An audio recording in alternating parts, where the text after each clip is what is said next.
Hello guys, how are you all? Welcome to my channel. So, today we are gonna see, what if Naruto was in Hunter x Hunter, and got harem, movie 1. Subscribe if you enjoyed the video, and also make sure to check out the author of this fanfic, AizenTheGoat, and support him for writing this awesome fanfic. Link is in the description. Let's start the story. It had been 3 whole years since the 4th Great Shinobi War, and while everyone was enjoying the newfound peace between nations, one man was conflicted.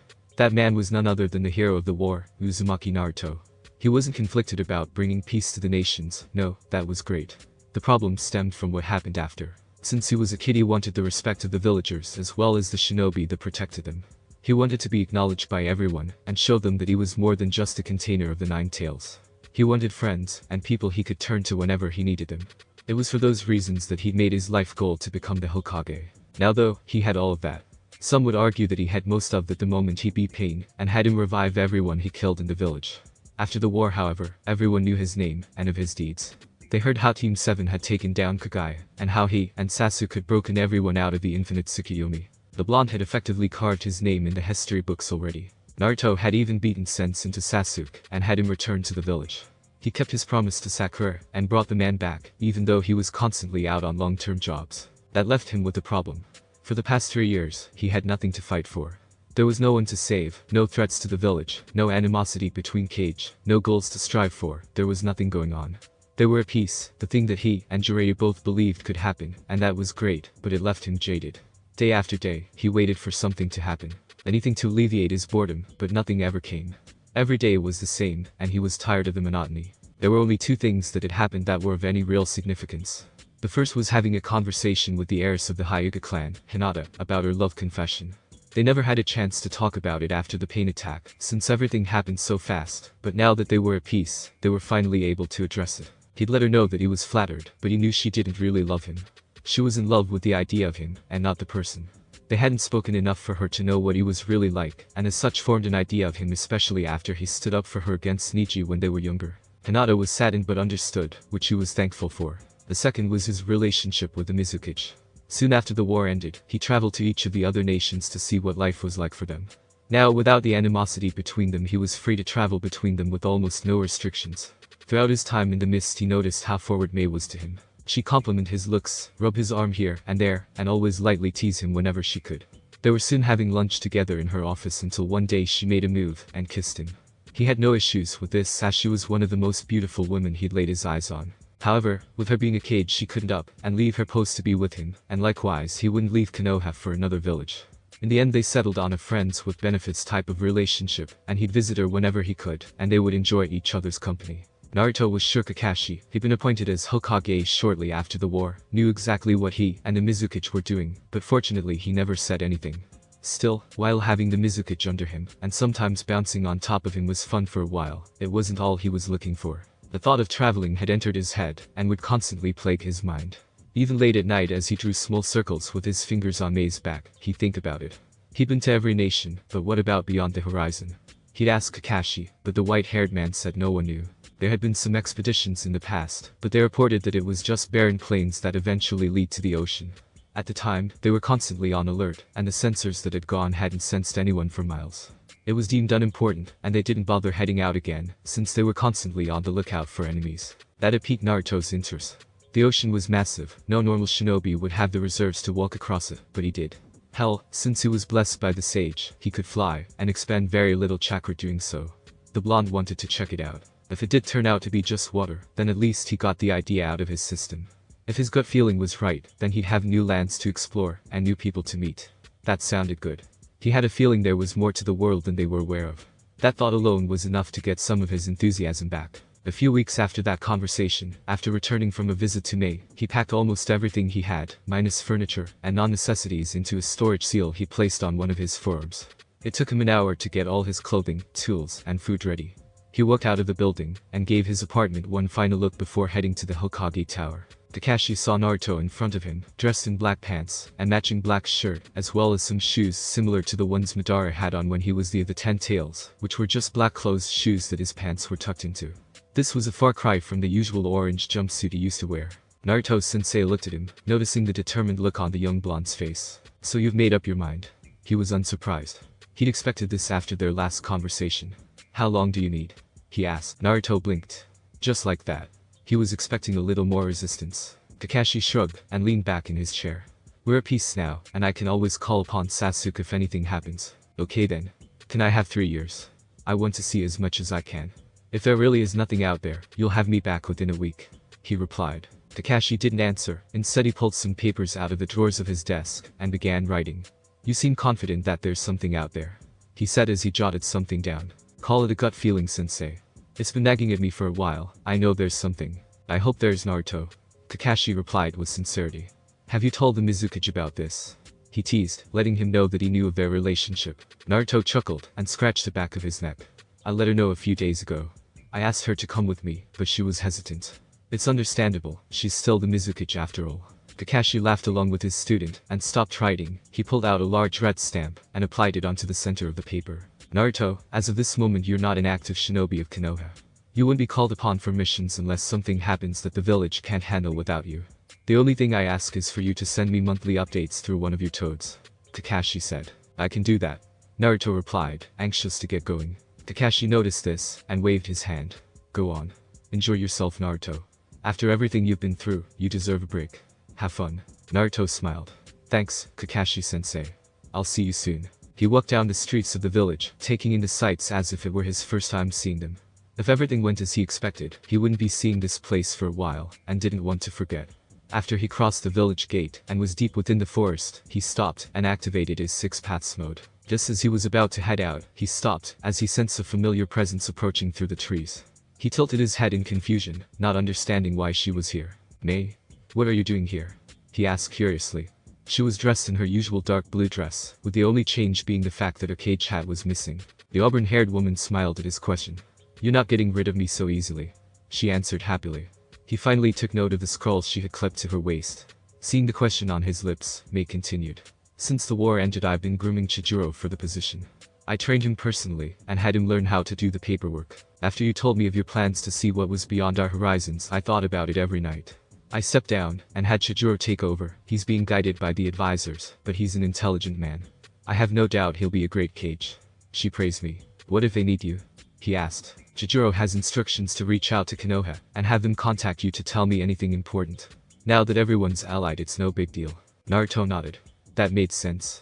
He smiled widely, and held his arms open. The woman wasted no time in embracing him. His body began to levitate until it was high above the trees. He turned his body southwest towards the land of wind, and took off at incredible speeds. In all his excitement he hadn't asked Kakashi what direction the last people who tried went, so he just picked a direction.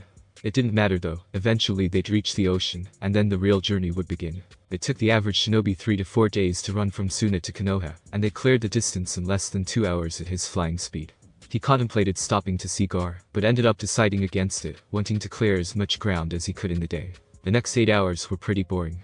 What Kakashi said was partially true. He flew through flat plains with almost no life in it until finally, that changed into a strange-looking forest. Considering how long he'd flown, as well as the speeds he'd hit, he wouldn't be surprised if they were the very first people to see this place. He was fortunate that he had the ability to cover May in his chakra cloak as well, as he wasn't sure her body would be able to handle the speeds they were moving at. He slowed down, and gently came back down towards the earth. The two shinobi landed, and glanced around as they entered the forest. The trees were much larger than those around the Land of Fire. They were taller however, and had this distinct aura around them. They almost reminded him of the Shinju, except they lacked the malevolent aura that the god tree had. Naruto closed his eyes, and extended his senses as far as he could. Once he got a feel for the area his eyes instantly snapped open. What's wrong? May asked, having seen his reaction. There's creatures around here. Some are pretty far off, but they're huge. I'd wager some are larger than even Kurama, but not nearly as strong. He told her. Stay on guard. The two continued walking through the dense trees, taking in the sights, and keeping on guard in case anything came to them. There was just enough light left in the day that they could see, but soon, night would fall, and he really didn't want to find out what kind of creatures lurked around these forests if he could avoid it. As they continued forward, both of them heard the distinct noise of flowing water. Sure enough, after making their way through more trees, they came across what appeared to be a swamp. We're getting close to the ocean, May announced. Naruto turned to look at her. When you've lived near salt water, you remember the smell, she explained. Naruto smiled. At last, it looks like they were finally about to make it. He was going to say something else, but stopped as his stomach made itself known by emitting a loud growl. He coughed into his hand trying to play it off, but it didn't work as the woman broke out into a fit of giggles. Come on, let's go on one of these branches and have a bite. I'm pretty hungry myself. She said. Naruto followed her lead and jumped up the tree, eager to have some food. Unfortunately, they didn't get to enjoy their meal. They didn't even get to unseal any food, as a large serpent lunged at them from the murky waters below. The two shinobi disappeared from their spot on the branch and reappeared together on another tree across the one they'd been on. They moved just in time to see the large snake easily rip through the branch and plummet into the water. Safe to say the animals around here aren't friendly, Naruto commented as he watched the snake slither up the tree and face them. Now that it was completely out of the water, the couple was able to get a good look at their attacker. It didn't look like any snake they'd ever seen, that was for sure. It was larger than an average snake with a large lump on its body that resembled a bell. The skin on the neck of the snake looked as if it was twisted somehow, and had two tails which had what looked to be syringes at the tips. The blonde wasn't too scared of the reptile as he'd been swallowed by one of Orochimaru's snakes when he was younger, and it had been much larger. Not only was that one larger, but Manda, the snake man's boss summon, was many times larger and much scarier looking. This one just gave him an unsettling vibe. It seems to be guarding something, Naruto heard Kurama tell him in his mind. Down there. Naruto looked down towards the base of the tree and the area around the swamp and saw what seemed to be rice. What kind of rice grew in a swamp? He wondered. Take care of the snake and take some. It wouldn't be guarding it for no good reason. We can figure out exactly what it is later, Kurama ordered. Naruto agreed and stretched his neck slightly. I don't sense any others like it around, but stay on guard. I'm going to incapacitate it so we can get some of that rice, he said, nodding his head down below. May crossed her arms. Alright, but please hurry. I haven't eaten in hours, she pleaded. He gave her a thumbs up before disappearing. In less time than it takes a person to blink, Naruto was above the giant reptile with two large chakra-constricted arms formed. The first came down on the snake's head, keeping it in place, while the other waited. As expected, the syringe tails tried to stab him, but were easily caught and pinned to the tree as well. Naruto got a good look at the snake up close and placed a fist on his skin. It was hard as steel. Increasing the pressure exerted by the arms, he noticed it took more force than should be required to subdue a snake, even if it was larger. He shrugged and jumped down, landing safely on the water. He picked bundle after bundle of rice and sealed it away along with everything else. He must have picked about 30 pounds of the stuff before stopping. The snake hissed at him as he did so, but it was unable to free itself from the grip his chakra arms had on it. Having what he needed, the blonde willed his arms to rip the snake off the tree and violently shot in another direction. Alright, let's go, he said, floating in front of her so she could get on. He'd rather not kill the snake if he could avoid it, so the two flew through the trees, not bothering to look around anymore, especially since it was now almost completely dark. Wait, Kurama told him. There's something else down there. Look at the base of that tree up ahead. Naruto looked around and frowned in confusion when he saw something sticking out of the ground near a tree. Luckily it wasn't one that was inside the swamp, but it was still covered with dirt and grass. He brought them back down and walked towards it quickly, knowing the snake would be on them soon. They bent down and carefully pulled out a book. It was completely black, with no cover art of any sort, and the pages, while dirty, seemed to still be in a somewhat okay condition. Naruto took the book and gently opened it, only to find that he couldn't understand anything that was written. It seems to be a journal of some kind. Judging by where we found it, I'd say whoever owned it dropped it and left it behind. They probably met the snake. May guess. Naruto agreed. There's only 2 words, I think, on the first page. It's probably the owner of the book, he said before an excited look appeared on his face. You know what this means? It means that there are others around. If they're not across the ocean, then they're somewhere relatively close by. His enthusiasm was contagious as May's face also broke out into a smile, but was quickly able to get herself under control. That's true, but let's get out of here first, and then we can get excited about it. The two didn't have to fly for very long as they quickly made it out of the forest and onto a sandy beach. The forest was miles behind them, so they didn't have to worry about the snake trying to get them again. They landed, and Naruto created a small hut using an earth style. It wasn't anything fancy like how Yamato was able to create homes, but it would be enough. He created another small structure which May lit on fire, courtesy of her lava. It would have been smart to grab some wood off the trees, but he hadn't thought of that on account of the giant snake. The two sat side by side, finally able to enjoy some food after the long day they'd had. It's amazing, isn't it? May asked, breaking their silence. He nodded. Yeah. When I decided to set out, I didn't know what I'd come across. I don't think anyone would have guessed a swamp with a strange-looking snake would be out here. She chuckled. The two finished their food and stood up to enter the small shelter he'd created. Naruto formed the cross-shaped sign and created 4 clones of himself. You guys stand guard. I don't sense anything in our immediate area, but you never know. The 4 clones saluted him and sat facing a different direction. Naruto followed May inside and unsealed a few blankets that he laid across the slab he created as a bed. The two undressed until they were in boxers, bra, and panties respectively, and laid down, holding one another. The The bed wasn't as comfortable as they were used to, but it would make do for the night. The events of the day quickly caught up with the two, Marissa with the blonde, and they easily let the embrace of sleep take them. The two were awake the next day at roughly 6 in the morning. They didn't have a clock to tell them, but he was able to deduce it, since the sun was barely peeking over the horizon. He freed himself from May's hold, and got dressed before heading outside. With but a thought, his clones disappeared, and their memories were given to him. It had been an uneventful night. He was glad. He stretched, and looked out to the ocean, and back towards the direction of the large forest they'd been in yesterday. Now refreshed, he activated Sage Mode once again, and got a feel for the land. The waters were full of life just as big as some of the creatures that he'd sensed on land. Again, nothing compared to Kurama, who now that he had both halves of his chakra back, was even bigger and stronger than he'd been before. He floated high into the air, and took a good look at the scene before him. He wondered what Kakashi and the others would say when he told them about this. In the distance he could see a large volcano, strange-looking trees, as well as one large one very far off that put the Shinju to shame. It stretched high into the darkened skies above it, and he could see lightning flashing constantly. On another side of the lands he could make out what seemed to be some sort of Colosseum-like structure that was made of stone or sand. He wasn't quite sure. Naruto couldn't help but think how lucky they seemed to be, as their land was seemingly far out of reach from any of the creatures they'd seen. He wasn't sure they'd be in trouble per se, as high-level shinobi would be able to make quick work of most of the creatures, but it would definitely make life more troublesome. As dark as the lands looked, it was beautiful at the same time. A light went off in his mind as he gazed at the horizon, and he quickly went back down. He unsealed a blank notebook and a pen, and quickly began jotting down what he'd encountered on the way. He quickly filled up 2 pages describing what he'd come across, and took up another 2 pages drawing the snake he'd seen as well as a rough sketch of the site he'd just seen. The blonde was so caught up in trying to make a good sketch that he almost didn't notice May approaching him from behind, and looked over his shoulder. "I didn't know you could draw," she commented, taking in the drawing. Even she couldn't help but admit that it was an amazing sight. "I'm not an artist like Sai, but I'm decent. I just want to make sure it's accurate enough," he said, finishing up the last few touches. Once he was satisfied with the work, he closed the book and resealed it. The two cooked up a quick breakfast, and soon after began stretching. "Are you ready?" Naruto asked, activating his 6 paths mode once more. May nodded, and held onto him, sighing in content as the warmth of his chakra spread over her. The two began to rise higher and higher until she could see what he'd attempted to draw.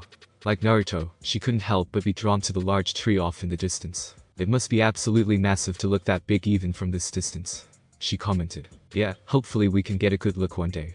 Hold on tight, we're gonna go faster than yesterday," he warned.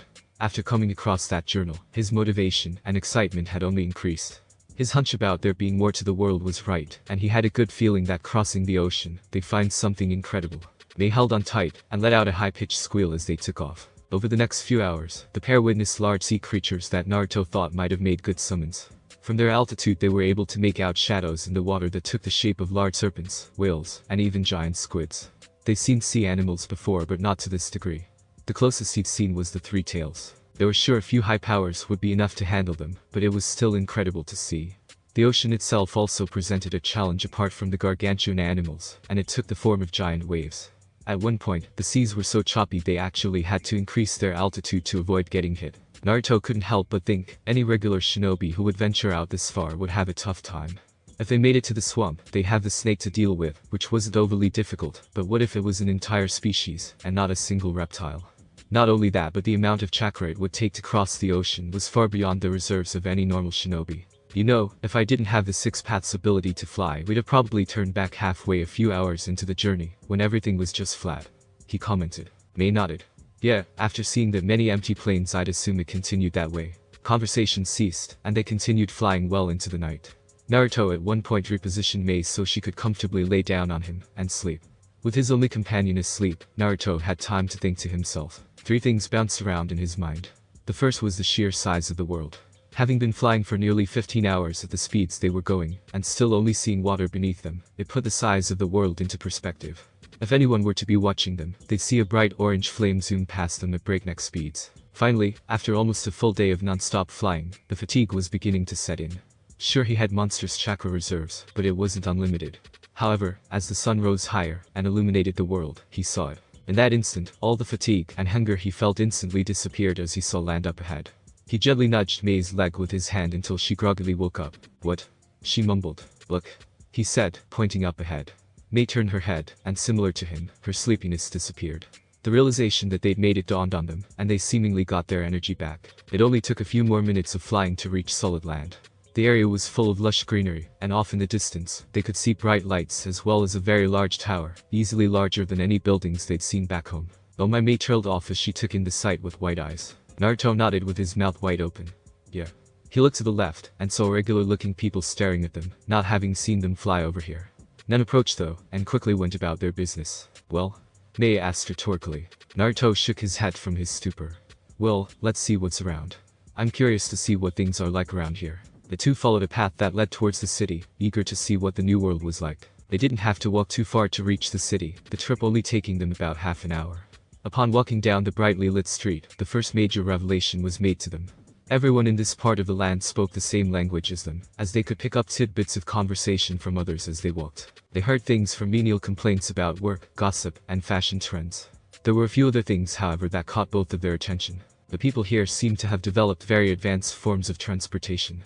They had carriages back home, but these seemingly didn't require anything to power them, as far as they could see. They were much faster as well, and completely made out of metal. Some of the people that walked past them seemed to be talking to their hand that was placed up close to their ear. Mei was very intrigued as to how it worked. If he was communicating instantly with someone else, that could be very beneficial back home. She made a note to look into that as soon as they had the ability to.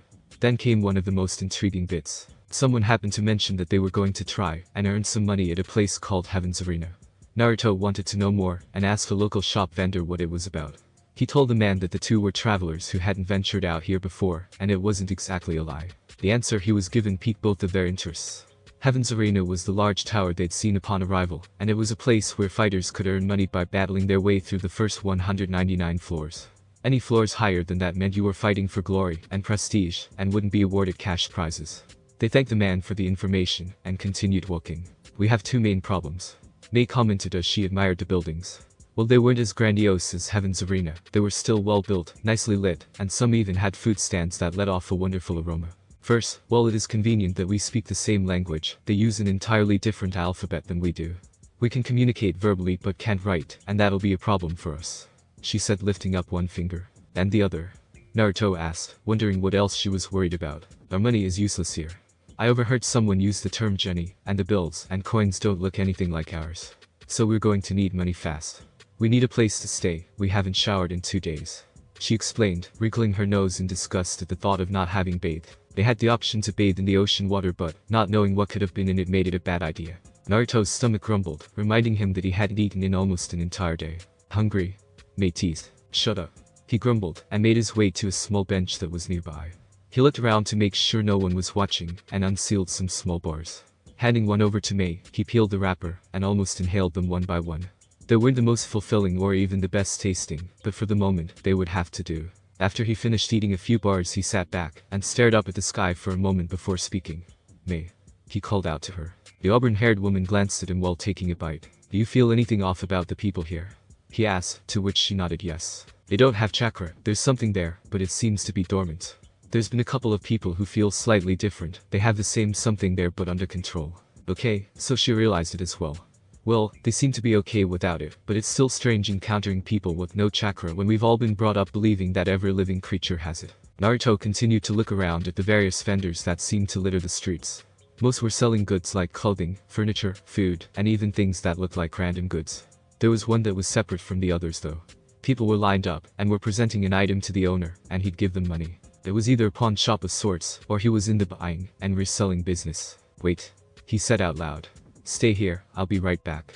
He said as he unsealed 3 kunai from his storage seal. They weren't ordinary kunai, these were made from chakra-conductive metal, meaning they were lightweight but very sturdy.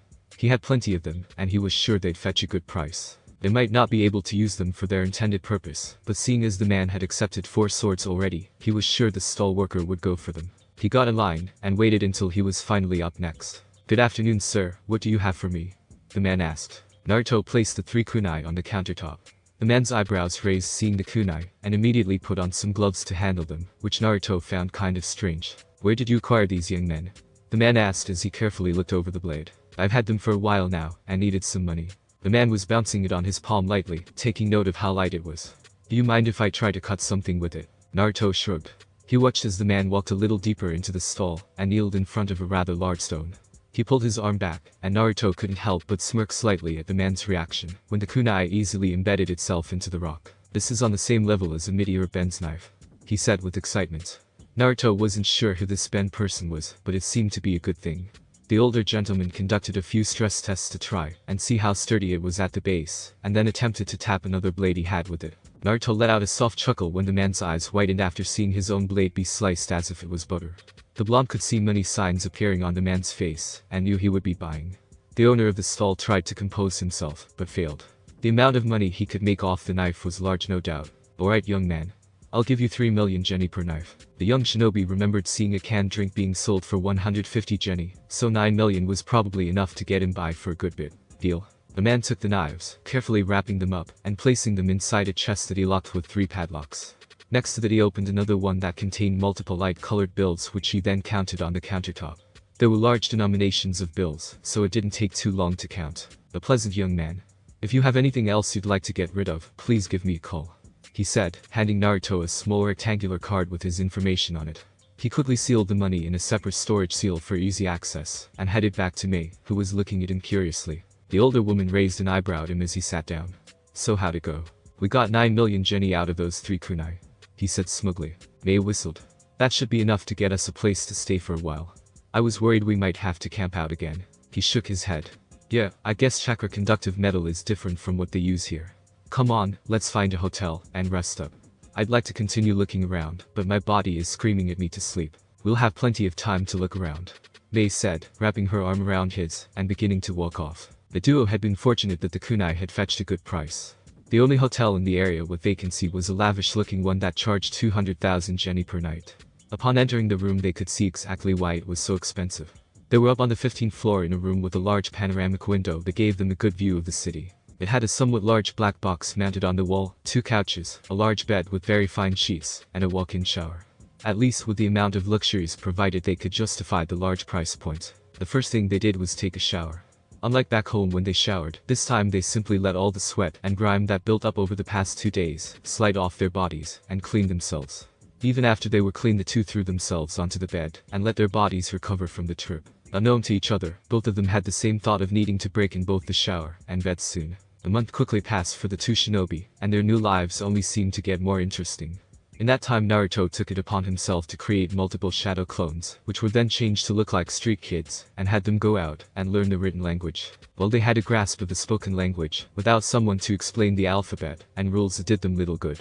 In the time that his clones were out trying to find someone who would be willing to teach them, they continued to explore the city and enjoy almost everything it had to offer. They'd stopped by what the locals called shopping malls, which was a large area where goods were sold. They bought clothes, tried new delicious foods, and learned of the customs. One of the ones that stood out to him the most was that people gave their given names first instead of their family names. Something they found interesting was the fact that, as they'd suspected, the world didn't seem to have shinobi. They had other forms of military, but the shinobi system didn't exist here. The closest they had was something called hunters, which you wanted to look more into. There also seemed to be a mafia crime family issue that spread around the country, as more than once they'd heard that members of a specific mafia would be seen around the area. The way they spoke about them though made it seem as if they weren't too worried. They had also bought each of them something called mobile phones, which was the device he'd seen the man talking into. They were amazed at how technologically advanced the people of this part of the world were. They were able to communicate with one another instantly, regardless of what part of the world they were in. The thought of the world reminded him of another discovery they had made. Naruto had bought a map of the world out of a small store near the hotel, and it only showed 6 continents. It made no mention of anything across the sea, which told them they possibly didn't know there was more. Naruto shook his head at the thought, and went to finish the letter to Kakashi, detailing what had happened so far when he suddenly stopped. All at once a rush of information flooded his mind. The memories of the clones returned to him, and with them, the knowledge of the language. It took them 2 weeks to find someone willing to teach street rats, and in 2 weeks he had the concept down. He smiled in satisfaction. He grabbed another sheet of paper, and rewrote the same paragraph he was writing, but in the writing style of the natives here. Once he was satisfied that he had it down, he crumpled the paper, and threw it into his stethoscope before finishing the letter to the Hokage. He jotted down a few more sentences along with a doodle of the sketch he had in his own book, and put the paper aside. His original plan had been to go into complete detail, but now with the knowledge he had, he was excited. "What made you so happy?" Mei asked, stepping out of the bathroom. She was dressed in a dark blue silk robe that hugged her figure nicely. It was relatively short, stopping a few inches above her knees, giving him a view of her long legs. The woman coughed twice in a sarcastic manner, and snapped her fingers at him. Naruto shrugged, not at all ashamed that he'd been caught gawking at her. I got the memories back from my clones. I've got a decent grasp of the written language, which means I can use the phone and read that journal we found. He said excitedly. That's great. You can teach me after I get ready, she said, getting some supplies unsealed. Naruto didn't mind that, and unsealed the journal in an instant. He placed it over the wastebasket, and tapped the front and back a few times, not wanting to make a mess on the ground. He made his way over to the small desk where he'd written his letter, and opened the book. The pages were damaged, both with some water damage as well as regular weathering, but the writing for the most part was still legible on the now brownish pages. The first page simply read Zoldik. Must be the owner of the journal, he realized. He flipped the page, and continued. Today myself along with my two good friends Isak Natero and Lin Hors d'oeuvre will be embarking on a journey to the Dark Continent. It is an unofficial trip, and it will take approximately 2 months for us to reach. I've heard stories of the creatures that lie beyond our sea. There are said to be creatures far stronger than we can comprehend. Similarly, there seems to be resources on the land that could greatly benefit the Zoldik family, as well as humanity as a whole. Natero claims to be on the hunt for these resources, but he can't fool me. He's looking for something or someone to challenge him. I can see it in his eyes. Having mastered Nan to such a degree, he feels like he might find an opponent here to sate his hunger for battle. Well, I think it is a foolish endeavor considering the danger level we've been warned of. So long as it doesn't interfere with my objective, I won't say anything. I'm not sure what Line is looking for, but I'm grateful that she's coming with us. Her strength will be a valuable asset in the times to come. As for me, my main goal is to collect nitro rice, which is said to extend one's lifespan, as well as the herb for all illness, which can supposedly cure over 10,000 diseases. Isak is calling for us. I'll document my journey as best I can. Naruto closed the book and placed it on the table. He unsealed a small bundle of rice he'd taken from the large snake in the swamp and inspected it. This is what Zig was looking for. Can it really extend your lifespan by eating it? He thought to himself. Is this the kind of stuff the world holds? That thought brought forth another. If this nitro rice really did have the properties of extending one's life, it must be worth a fortune if people were willing to risk their lives to find it. Not only that, but the journal also left him with another question. What was Nan? Alright. He heard from behind him. Let's get started. He turned around to see Mei having finished getting ready. She'd applied a small amount of makeup and wore black skin-tight pants that the local women of the area seemed to like, as well as a loose blue top that exposed one of her shoulders. Her hairstyle remained the same, however. For the next few hours Naruto went over the basics of the alphabet with her. Fortunately, Mei was an intelligent woman and managed to pick it up relatively quickly. The sentence structure was almost the same as theirs, only with a few minor changes, which meant it was a memorization game. By the time they stopped, she had enough understanding to write her name and basic sentences. He didn't doubt that within a week or two she'd be good to go. The bussy woman sat back and stretched her arms above her head. So, we have the rest of the day to ourselves. Where do you want to go? Heaven's Arena. Mei rolled her eyes good-naturedly. Why did I even ask? She asked herself. Naruto had made it no secret that he wanted to compete in the arena. They hadn't gotten a chance to see any of the matches since they were busy adjusting, but it was always in the back of their minds. Besides, there was sure to be some interesting people there. If not, at least they'd get to see how the martial arts of this world compared to theirs. He put on some fitting black pants he'd bought at the mall at the base of the arena, and threw on a black t-shirt with a dark orange stripe that went down the sleeves and side of the shirt. It was a small touch of orange, but Mei liked it, so he went with it. The walk from the hotel to the arena was only a few minutes away, probably another reason why the price for the rooms was so high. Unfortunately, it seemed a lot of people decided they wanted to participate. There were all types of people in line, from tall to short and skinny to fat. The prize money must be really good to attract this many people. The blonde tapped his foot impatiently as the line to register didn't seem to be moving. Cut that out. Mei whispered to him, annoyed by his inability to stand still. The blonde grumbled to himself but managed to remain still until it was finally their turn to sign up almost an hour later. They woke up to a small window and saw a young woman dressed in pink sitting in front of a computer. Another machine Naruto wanted to learn the language to use. Good afternoon. She greeted me with a cheerful demeanor. Is this your first time registering with Heaven's Arena, or are you returning combatants? She asked. First time. Both answered at the same time. The young woman nodded and typed something down. A slight buzzing noise caught their attention. It seemed to be coming from beneath the young woman. They'd soon be proven right as she reached down and pulled out 2 sheets that she presented to them along with pens. These are consent forms stating you understand the risk of bodily injury. Just sign your name on the line, she instructed. They did as they were told. Perfect. You guys are set. Would you like me to give you a breakdown of how it works? If you wouldn't mind. Mei answered. The young woman nodded and cleared her throat. She explained that Heaven's Arena consisted of 251 floors. The first 199 did not allow the use of weapons during combat, and offered monetary prizes for winning. On the first floor you were rewarded enough money for a drink. If you made it to the 50th floor you won 50,000 jenny. Floor 100 granted you 1 million jenny as well as a private room. Up at floor 150, you earned 10 million, and a different room, and at floor 190, you won 200 million, as well as a much nicer room. What about the 200th floor? Naruto asked. The woman explained to them that upon reaching the 200s you no longer won money, you were simply fighting for fame and glory. The top 21 floors were awarded to individuals who won 10 matches, and earned the title of floor master.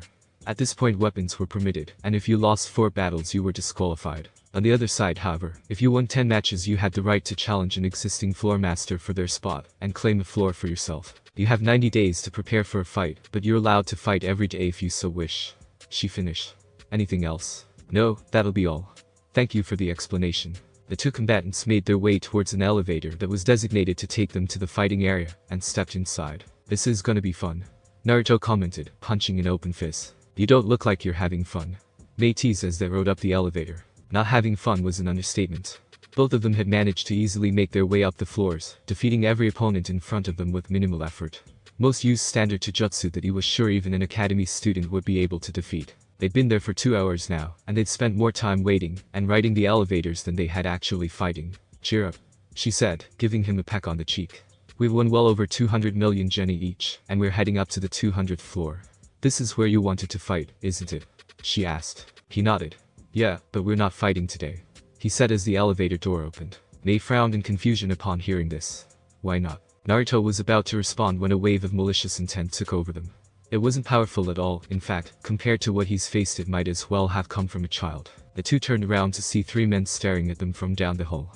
Mei couldn't help but wrinkle her nose in disgust as their eyes took in her form. She knew she was a beautiful woman, and the effect she had on men, but these guys creeped her out. One wore a red cloak of some sort, and didn't have legs, instead he had what seemed to be a metal pole for his lower half. The second was a man in a grey tunic of sorts sitting in a wheelchair. He had spiky hair, and wore a gold headpiece that looked like some sort of helmet. The final member of their group was the creepiest of them all. He had pale skin, and slanted eyes that gave the appearance as if he was wearing a mask. He wore an ornate-looking tunic of sorts that was blue and white in color, and due to the way one sleeve was flailing, he was missing an arm. Neither of the 3 said anything to them, instead they simply watched as Naruto and Mei registered themselves to fight in 40 days. The woman in charge booked their dates, and gave them the keys to their private rooms. Mei declined hers, instead deciding to stay with Naruto. The blonde didn't miss how the 3 men immediately went to the young woman and began signing up. They're hoping for an easy win, Mei deduced as they entered Naruto's room. Naruto chuckled lightly. They're in for a surprise then, aren't they? He asked rhetorically as he sat down on the bed. So are you going to tell me why we didn't fight today? Naruto unsealed the journal and held it up. I read the first entry today. This book belongs to a man named Zoldik. In it he said something about one of his friends mastering something called Nen. He explained. I guess what those 3 idiots outside did was use Nen to somehow try and intimidate us. The amount of aura here tells me not everyone is as weak as them, so it would be a bad idea to go into a battle without knowing what we're dealing with. Mei agreed with the sentiment. Even though the 2 of them were powerful, Naruto Moreso, it wouldn't do them well to underestimate anyone, especially if they used some sort of unknown power. She stood up and headed to the computer that was provided with the room. Now that she knew the basics of the language she was sure she could do a quick search. Though they couldn't write at the time, they could still hear how stuff worked, and because of that, she knew exactly how to look something up. Using the computer really made her think of how different things back home would have been if they had this kind of technology. Zoldik, she muttered out loud as she typed the name slowly. Naruto stood behind her and stared at the screen as she worked. It says here he's the oldest living member of the Zoldik family of assassins. They're situated in the Republic of Padakia. She read out. It even gives their exact address. Naruto took the mouse from her and input the address into another search and saw that they were situated on the opposite side of the continent they were on. It wouldn't take too long if he flew them there. You want to go find him? She asked in a knowing tone. Yeah. I think it'll be beneficial. I'm sure I can talk him into teaching us more about Nen, he said. Mei nodded and shut the computer off. Sounds good. Now why don't we go get some food, and then we can come back and enjoy ourselves, she proposed in a sensual manner. Naruto couldn't have agreed faster if he tried. Things were about to get a lot more interesting for them. The blonde couldn't wait to see what this whole Nen business was about. Sleep would not come to the blonde later that night. Well, he was somewhat tired from standing most of the day at Heaven's Arena and having fun with the red-haired woman sleeping next to him. Sleep just wouldn't take hold of him. He sat up and ran a hand through his hair. Maybe he could just stare at the ceiling until he was too tired to stay up. Naruto threw his legs off the side of the bed and put his boxers back on. Moving quietly to the desk the new room provided, he sat down and turned on the small night lamp that was on it. It wasn't too bright, the lampshade managed to keep a good amount contained, so he didn't worry about the light bugging May. He unsealed Zig's journal and opened to the next page. Since he was going to try and bargain with it, he might as well compare how the man's encounters with the outside world compared to his. He tried to turn the page and frowned when some of the pages moved together. Gently, he tried to unstick the pages from each other, but had to stop when one began to tear. That seemed to be the case for a good number of the pages as well, which only bummed him out further. He ignored those pages and turned to one that, while slightly smudged, was still legible. I'm beginning to think this was a grave mistake. We greatly underestimated the dangers that the Dark Continent presented. We've only been here a few days, but have already had to battle for our lives against some wild creatures that roam the lands. When we reached the southeast shore of Lake Mobius, we encountered the first great threat. It was a gaseous life form that seemed to grow arms and legs. There were no recognizable features to it, except the black sockets it had for eyes. The only noise it made was "I," and while we managed to escape without being harmed, I cannot shake the feeling that something is watching me. I haven't shared my suspicions with this Sakura Lin, but I will if it's deemed necessary. Currently we're resting in a small cave near a river. We've walked well over 6 hours, and haven't been attacked. We're going to eat and rest before continuing on. I don't think getting the herb to cure all is going to happen, but I'll do my best to get nitro rice for the family. Naruto stopped reading and took a deep breath. It was a brief entry, no doubt he didn't have the luxury or power to sit around as he pleased. He stopped to think about what Zig described in his entry. He hadn't seen any gas-like life forms. The closest thing he saw was the giant snake guarding the nitro rice. Thinking about that also brought up another thought.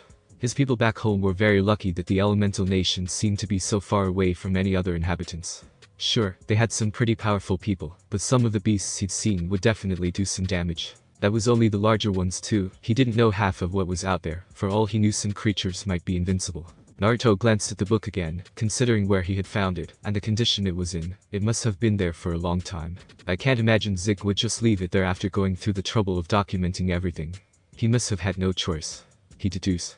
Deciding to get back to the book, he turned the page, and muttered yes when the next one wasn't stuck together. This one depicted a large amount of gas-like creatures that seemed to be staring back at you. The word "I" was written at the very top of the page.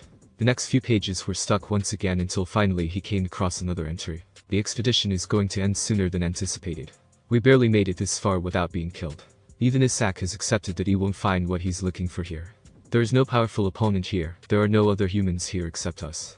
We managed to scale a cliff, and what we saw reinforced our beliefs. Insects larger than the tallest building in Lake Mobius, carnivorous plants capable of eating equally large wild creatures, and groups of deadly swarms ready to attack anything in their way. Our Nen has managed to keep us going. Some creatures see us as predators due to our aura, but the larger ones are on another level. The necessary to survive here would need to be otherworldly. There is no victory here, no glory, only survival. Tomorrow we attempt to get nitro rice. We'll have to take a detour to avoid detection, but it's possible. Well, they definitely made it to the swamp. Naruto thought to himself. He flipped the pages but found them all empty. At the very least he knew that Zig was alive, as he was stated to be the oldest member of the Zoldik family, but would he remember the trip? Since he picked up the journal he'd been curious about the man's journey, and having it cut off abruptly only left him wondering. He closed the book and yawned before sealing it away again. He crawled back into bed and closed his eyes. The meeting with the Zoldiks would hopefully sate his curiosity, and if it didn't, maybe he would look into Isaac Netero. The next day Naruto and Mei headed out towards the Zoldik estate. Part of Naruto wanted to go on foot so they could see more of the land, but given their time constriction he had to fly them. He did make a mental note to travel again on foot if he had the chance to take in the sights. He was only here for 3 years, and while it sounded like a long time, he knew it would pass by in the blink of an eye. It was a relatively easy trip, though he did have to be on the lookout for the airplanes that the people had created. They knew the people were advanced technologically, but the scale of the things they'd managed to create was amazing. As Mei took in the sight from above, making mental notes to visit some places, Naruto was thinking of something else entirely. Mainly, how would he initiate the conversation? Zig was an old man now. What if he was haunted by what he saw? He didn't want to say anything that might trigger some sort of panic attack. Then there was the matter of the family being assassins. He wasn't exactly scared for their safety, but would rather avoid a battle. Especially if he wanted them to teach him about Nen. He shook his head of those thoughts. While he had gotten better at making decisions based on logic, he could only do so much with what he knew. He knew they were assassins. Zig went on an unofficial trip which could perhaps have been illegal, and they could use Nen. The blonde would deal with it the way he always did. He'd figure out what to do when the time came. Soon the two saw a large volcano in the distance. The top of the mountain was tall enough that it went well into the clouds. They were close. The estate was situated at the base of the mountain, but the main entrance itself was a bit further away. Naruto lowered them back down, and walked up to a small security building situated next to a large metal gate. The door to Hades.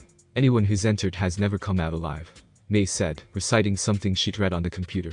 The public certainly knows how to build suspense and intrigue. Naruto snorted in amusement and approached the man behind the glass.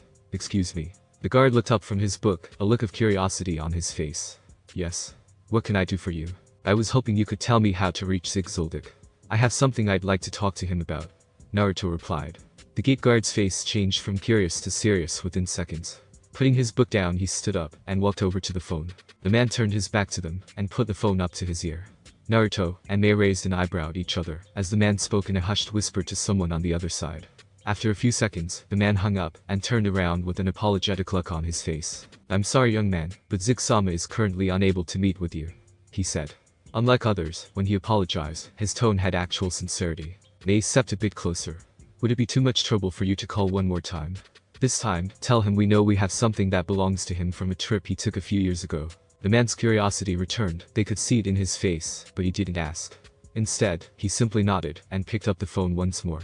The conversation was longer this time. He would shake his head no, then mutter a few things, and glance back at them occasionally. What are your names? He asked. Naruto Uzumaki. The blonde responded, remembering to give his given name first. Mei Terumi.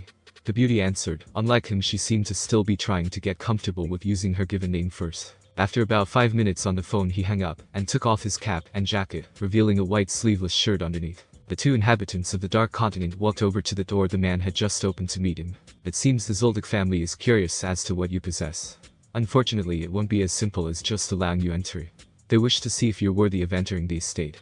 Also, before I forget, allow me to introduce myself. My name is Zebro. The two bowed slightly in greeting. Zebro stood directly in between the two metal doors and glanced back at them. The official name of these doors is the Testing Gate. I should mention that each one of these doors weighs 2 tons each. When you go up a gate, the weight doubles. So here we have 4,000 pounds. They saw his body begin to glow. A thin white aura gathered around him, and his body began to change. His somewhat chubby physique began to change to that of a well-built older man. He placed his palms on the doors and gave a hard push, sending the doors open. As quickly as they opened, the doors closed, letting them know that once they were in, they were trapped unless they made it all the way. So there's 256 tons in total with the 7 gates? Naruto asked, rubbing his chin. The man nodded. That is correct. Should you make it past the 7th gate, one of the butlers of the family has been instructed to take you to the main house. Also, he said quickly, there is a large guard that lives in the forest of the estate. Since you're entering through the testing gates, he won't harm you. I just don't want you to be caught off guard when you meet Mike, he warned. The two thanked him and walked up to the gate. There was no way the common person would be able to push these open, which meant the Zoldiks were either stronger than the regular person, or these were intended for Nen users as some sort of training. It was clear by Zebro's body transformation that men had the ability to strengthen the body, similar to how they could enhance theirs with chakra, but what else could it do? Mei placed her hands on the gates, and channeled a small amount of chakra to her arms, and pushed. Zebro's eyes almost popped out of their sockets as he watched the two open the door, as if it was made out of paper. Just follow the path, and you'll come across the next gate, he said, still in shock. Did you see the look on his face? Naruto laughed as they walked up the hill. The two laughed silently to themselves, neither worried about the animal in the woods that seemed to be watching them. Both of them had easily sensed his presence the moment they set foot in the forest, and while it was bigger than any normal animal, it was nowhere near the size of the. Soon, the two came across the 2nd gate, and this time, it was Naruto's turn. Using even less chakra than Mei, he pushed the gates open. Unknown to them, the Zoldik family as well as the butlers were watching the display through the many cameras set up around the perimeter. They'd seen people attempt to enter, and some even made it past the first 3 gates. None, however, did it with as much ease as Naruto and Mei were displaying. It took them about half an hour to make it all the way up to the final gate, which Naruto again proceeded to make light work of. Walking through the final gate, the two were greeted to the side of a tall man in a black and white suit. He had short hair and a small goatee. Welcome to the Zoldik estate. The man spoke in a formal tone. My name is Goto, one of the many butlers employed by the Zoldik family. The two greeted each other and waited for him to speak once more. I've been instructed to take you to the family, please follow me. He said nothing more and began walking. The walk from the gate to the house was only about 5 minutes, and after passing a nice garden, they made it to the front door. The man raised a hand without looking back and entered the large mansion. A minute later he returned and motioned them to follow him inside. Talk about being well off, Naruto commented as they walked down the halls of the estate. Pictures of multiple people lined the halls, and valuable looking furniture was in every room they passed. Must get paid very well per contract. Mei responded. They arrived at a large room where 7 people were standing, seemingly waiting for them. There were multiple couches around the room, with a nice-looking table in the center. It seemed to be a conference room, or at least one where many people could gather for whatever reason. Odo bowed to the family, and motioned for Mei and Naruto to sit down, which they did. That wasn't to say they had dropped their guard, far from it, but they didn't want to seem rude after being invited in. The butler soon took his leave, leaving the two alone with the famous family of assassins. The 2 foreigners took a second to size up the people in front of them, likewise they seemed to be doing the same thing. The tallest and most physically built man was a blonde with long hair, and wore a very dark 2-piece fighting guy that was held together by a red sash at his waist. The main thing that caught their attention was his eyes. He had a stony look on his face that was only accented further by the blue cat-like eyes. They reminded Naruto of his when he would use some of Kurama's chakra. Next to him was an older man with white hair styled upwards. He had a mustache that actually hung down his face slightly. He stood with his hands behind his back and slightly hunched forward. His pants were dark with gray straps running up and down in a diagonal pattern. He wore a dark purple sleeveless shirt with a white sign atop it that read "A kill a day." They certainly carry themselves well, Naruto thought. Next to him was a woman in a large ornate dress and hat that gave away nothing of the figure hidden beneath. The only thing he could see was the strange glasses that had a red dot in the center. At her leg was a short black-haired child in a small kimono, staring back at him curiously. Next to him was a chubbier member with black hair wearing a pink shirt and khaki pants. Like the others, he was also on guard, but his presence wasn't as strong as the other 3 men he just observed. Finally, the shortest man in the group, and the one that Naruto was most curious about. He was a short bald man, his skin was wrinkled, age no doubt having taken its toll on him. He wore a jacket along with some black pants, and some sandals. The man stared back at him, and tilted his head, no doubt wondering what someone like him could want with him. The tall blonde walked forward. "Welcome to my family's home. I'm the head of the Zoldik family, Silva Zoldik. A pleasure to meet you." He greeted me with a very small bow. Naruto and Mei stood up and reciprocated the gesture and recited their names, even though they were sure Zebro had told them already. "Since you made the trek up here, allow me to introduce the family before we begin." He motioned to the white-haired old man. "This is my father Zeno Zoldik." The old man nodded.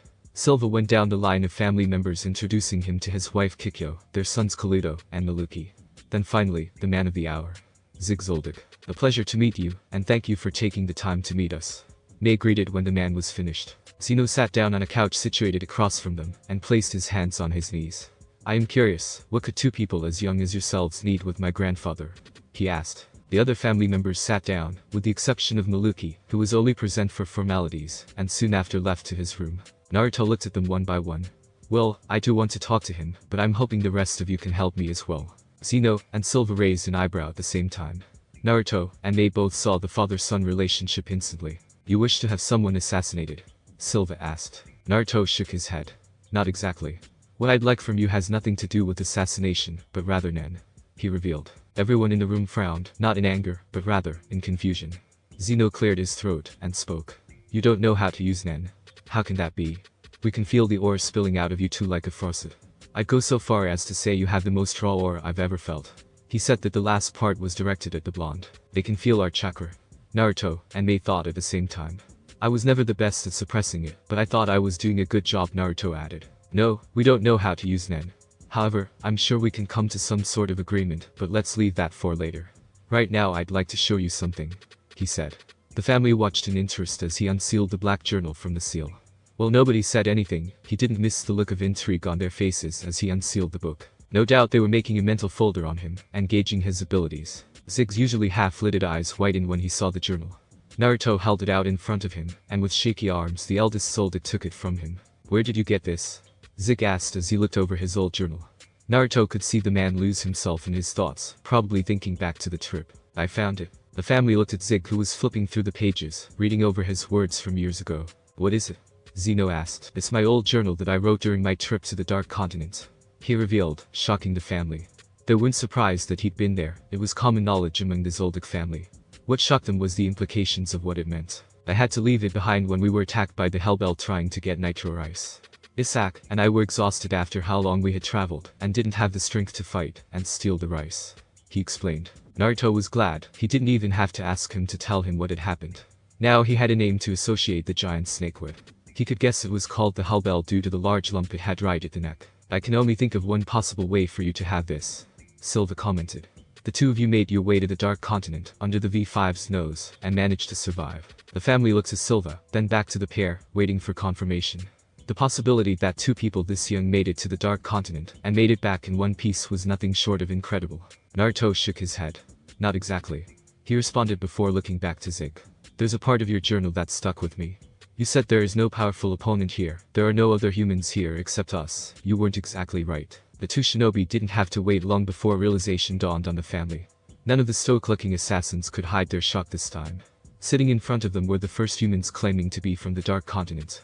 It went against everything both the recorded expeditions to that place recorded. Zig's own experience told him that life in that place was near impossible for humans. It was almost impossible to believe that they were telling the truth. The one thing that stopped them from denying the possibility was the fact that they had Zig's journal. One that the man remembered dropping in the swamp when facing the Hellbell. You're claiming to be from the Dark Continent. How did you get here? Why? How are you alive? Zig asked. The excitement in his voice surprised the rest of the family. Zig was a mostly quiet old man who participated in assassinations from time to time, but he never showed too much outward excitement. To see him firing off questions with excitement in his tone was strange. They cleared her throat and took over. To be honest, we didn't know that our home was part of the Dark Continent. Our land, as we discovered, was very far from any other wildlife. So far that no one had ever ventured far enough to discover any of the creatures that existed. I found myself wondering what could possibly be out there for a few years, and one day decided I was going to find out. Naruto continued. May and I made our way out, and found out exactly how big the world really was. We actually encountered the Hellbell you were talking about. He told Zig at the end. You encountered the beast, and survived. Yeah. It was pretty tough but nothing I couldn't handle. He said nonchalantly. The family looked at them like they'd grown a second head. Not only were they from the Dark Continent, but they spoke of one of the 5 threats as if it was a minor inconvenience. How powerful were these people? Zeno cleared his throat, getting everyone's attention. It seems this isn't a conversation that can be discussed in a short period of time. We have a job to do today, so why don't you two stay with us for tonight? I'm curious as to how your people differ from ours, and I'm sure you have questions for my grandfather. Zig nodded. Silva agreed with what his father proposed, and spoke. You mentioned wanting to know about Nen, and I'm curious as to what the source of your power is, since you claim to not possess Nen. Naruto knew the man was interested in his chakra. His interest had only increased when he saw him unseal the journal. He still hadn't told them that he was in possession of Nitro Rice. He saved that as a trump card in case they didn't want to teach him. Naruto planned on giving some to Zig anyway, but he wouldn't let them know that just yet. Despite the reputation they'd garnered as cold-blooded assassins, the Zoldik family proved to be kinder than anyone could think. While Silva and Zeno left for work, Kikyo provided them with a room for the night, and gave them a tour of the estate. Zig took the journal back to his room, and Naruto was certain the man was going over the entries multiple times. He could only guess what was going through the old man's head at the moment. Though the aged man hadn't said much after their initial conversation, he did say he wanted to discuss more during dinner. While Kikyo walked them through the various parts of the house, both Naruto and Mei sensed that something was slightly off. It had nothing to do with Kikyo, though both of them were slightly curious as to what the woman looked like without the eyepiece. No, it felt as if there was another presence in the area. It wasn't suffocating like the malice that could have been felt when Kurama was angry a few years ago. It was both kind and malevolent at the same time. It almost reminded Naruto of himself. He'd been told that his chakra was warm, but deep within one could feel the sinister aura of Kurama. The blonde focused and extended his senses. Within a second he found that it came from somewhere inside the estate. It seemed to be in one place, and gave off no indication that it wanted to escape, so he didn't dwell on it. As much as he tried though, the lingering presence stayed in the back of his mind. Later that night, the entire family minus one of their children, who they'd been told was out at the moment, enjoyed a warm dinner. The food was incredible, and it was revealed that Zig had told the chefs that there were very important guests staying with them, so they made the best meals they could. Throughout the dinner, Zig recounted his experiences in detail. Naruto learned of the things he'd seen and encountered apart from the stuff in the journal. To say he was immersed in the conversation was an understatement. It was one thing to read about an experience, it was a completely different thing to hear it directly from the man who was there. Even Mei, who was the more level-headed of the two, was drawn into the conversations. Asking questions mostly about how they'd survived with men, and trying to fish for information about it. While they had seen Zebra use it to enhance his body, they were certain there was more to it. They were going to learn about it anyway, but if they could get a little head start, why wouldn't they? It seemed that they had vastly different experiences out there, the main cause of that being attributed to their power. Where Naruto was certain he could survive, Zig knew that even if he was young again, his chances were slim to none. Soon the conversation shifted from Zig to Silva and Zeno. If you're the first to travel this far out, that means you've lived all your life in the Dark Continent, correct? Zeno asked, taking a bite of his food. Correct. If you don't mind us asking, how old are you two? Silva asked both of them. 2031st, they answered at the same time. Keep in mind we were fortunate enough that our home seemed far enough away to not get caught up with the creatures that inhabit that place. It's either that or they're staying away for another reason entirely. May added. Zeno hummed in thought. We may never know exactly why. The Dark Continent is a large place, and the things that happen are beyond comprehension. There's a reason the governments of the world have forbid traveling to the land. The survival rate is 0.04%, he revealed. Damn. Naruto muttered. It didn't seem unbelievable though. After what he'd seen, he was sure the survival rate for most shinobi of the elemental nations would also be fairly low. After dinner, Kikyo excused herself and Kaluto, leaving the two alone with the three men. Naruto-san, Mei-san. The pair looked to the eldest man of the family. I'm curious. You seem to have some sort of energy within you similar to Nen, though it feels more potent. Can you tell us about that? He asked politely. Silva nodded his head, having sensed the same thing when they arrived. Naruto glanced at Mei, who shrugged her shoulders lightly. What you're sensing is what the people of our home are born with. He put his hand out in front of them, and channeled his chakra into his palm, forming it with minimal effort. This is chakra, the combination of physical and spiritual energy given form. Lighting the disbursement, he continued. The strange thing is, no one around here seems to have even a little bit in their bodies, which was strange to me, since we've been told everything contained it. Your bodies have another source of energy within them spreading all over, as opposed to us who have a sort of network for it to travel through. We're both human, and yet our anatomies seem to differ slightly. Zeno commented. Perhaps it's an evolutionary effect that your people needed to survive. He theorized. Probably shouldn't tell him that we were given the chakra by a goddess. He thought to himself. Still, it seemed that Kagaya's reach hadn't been worldwide after all, if no one here had chakra. The family seemed to have enough on their hands with them being from the Dark Continent. He didn't want to think how they would react to the existence of gods as well. Regardless, Zeno continued as he began circling around them.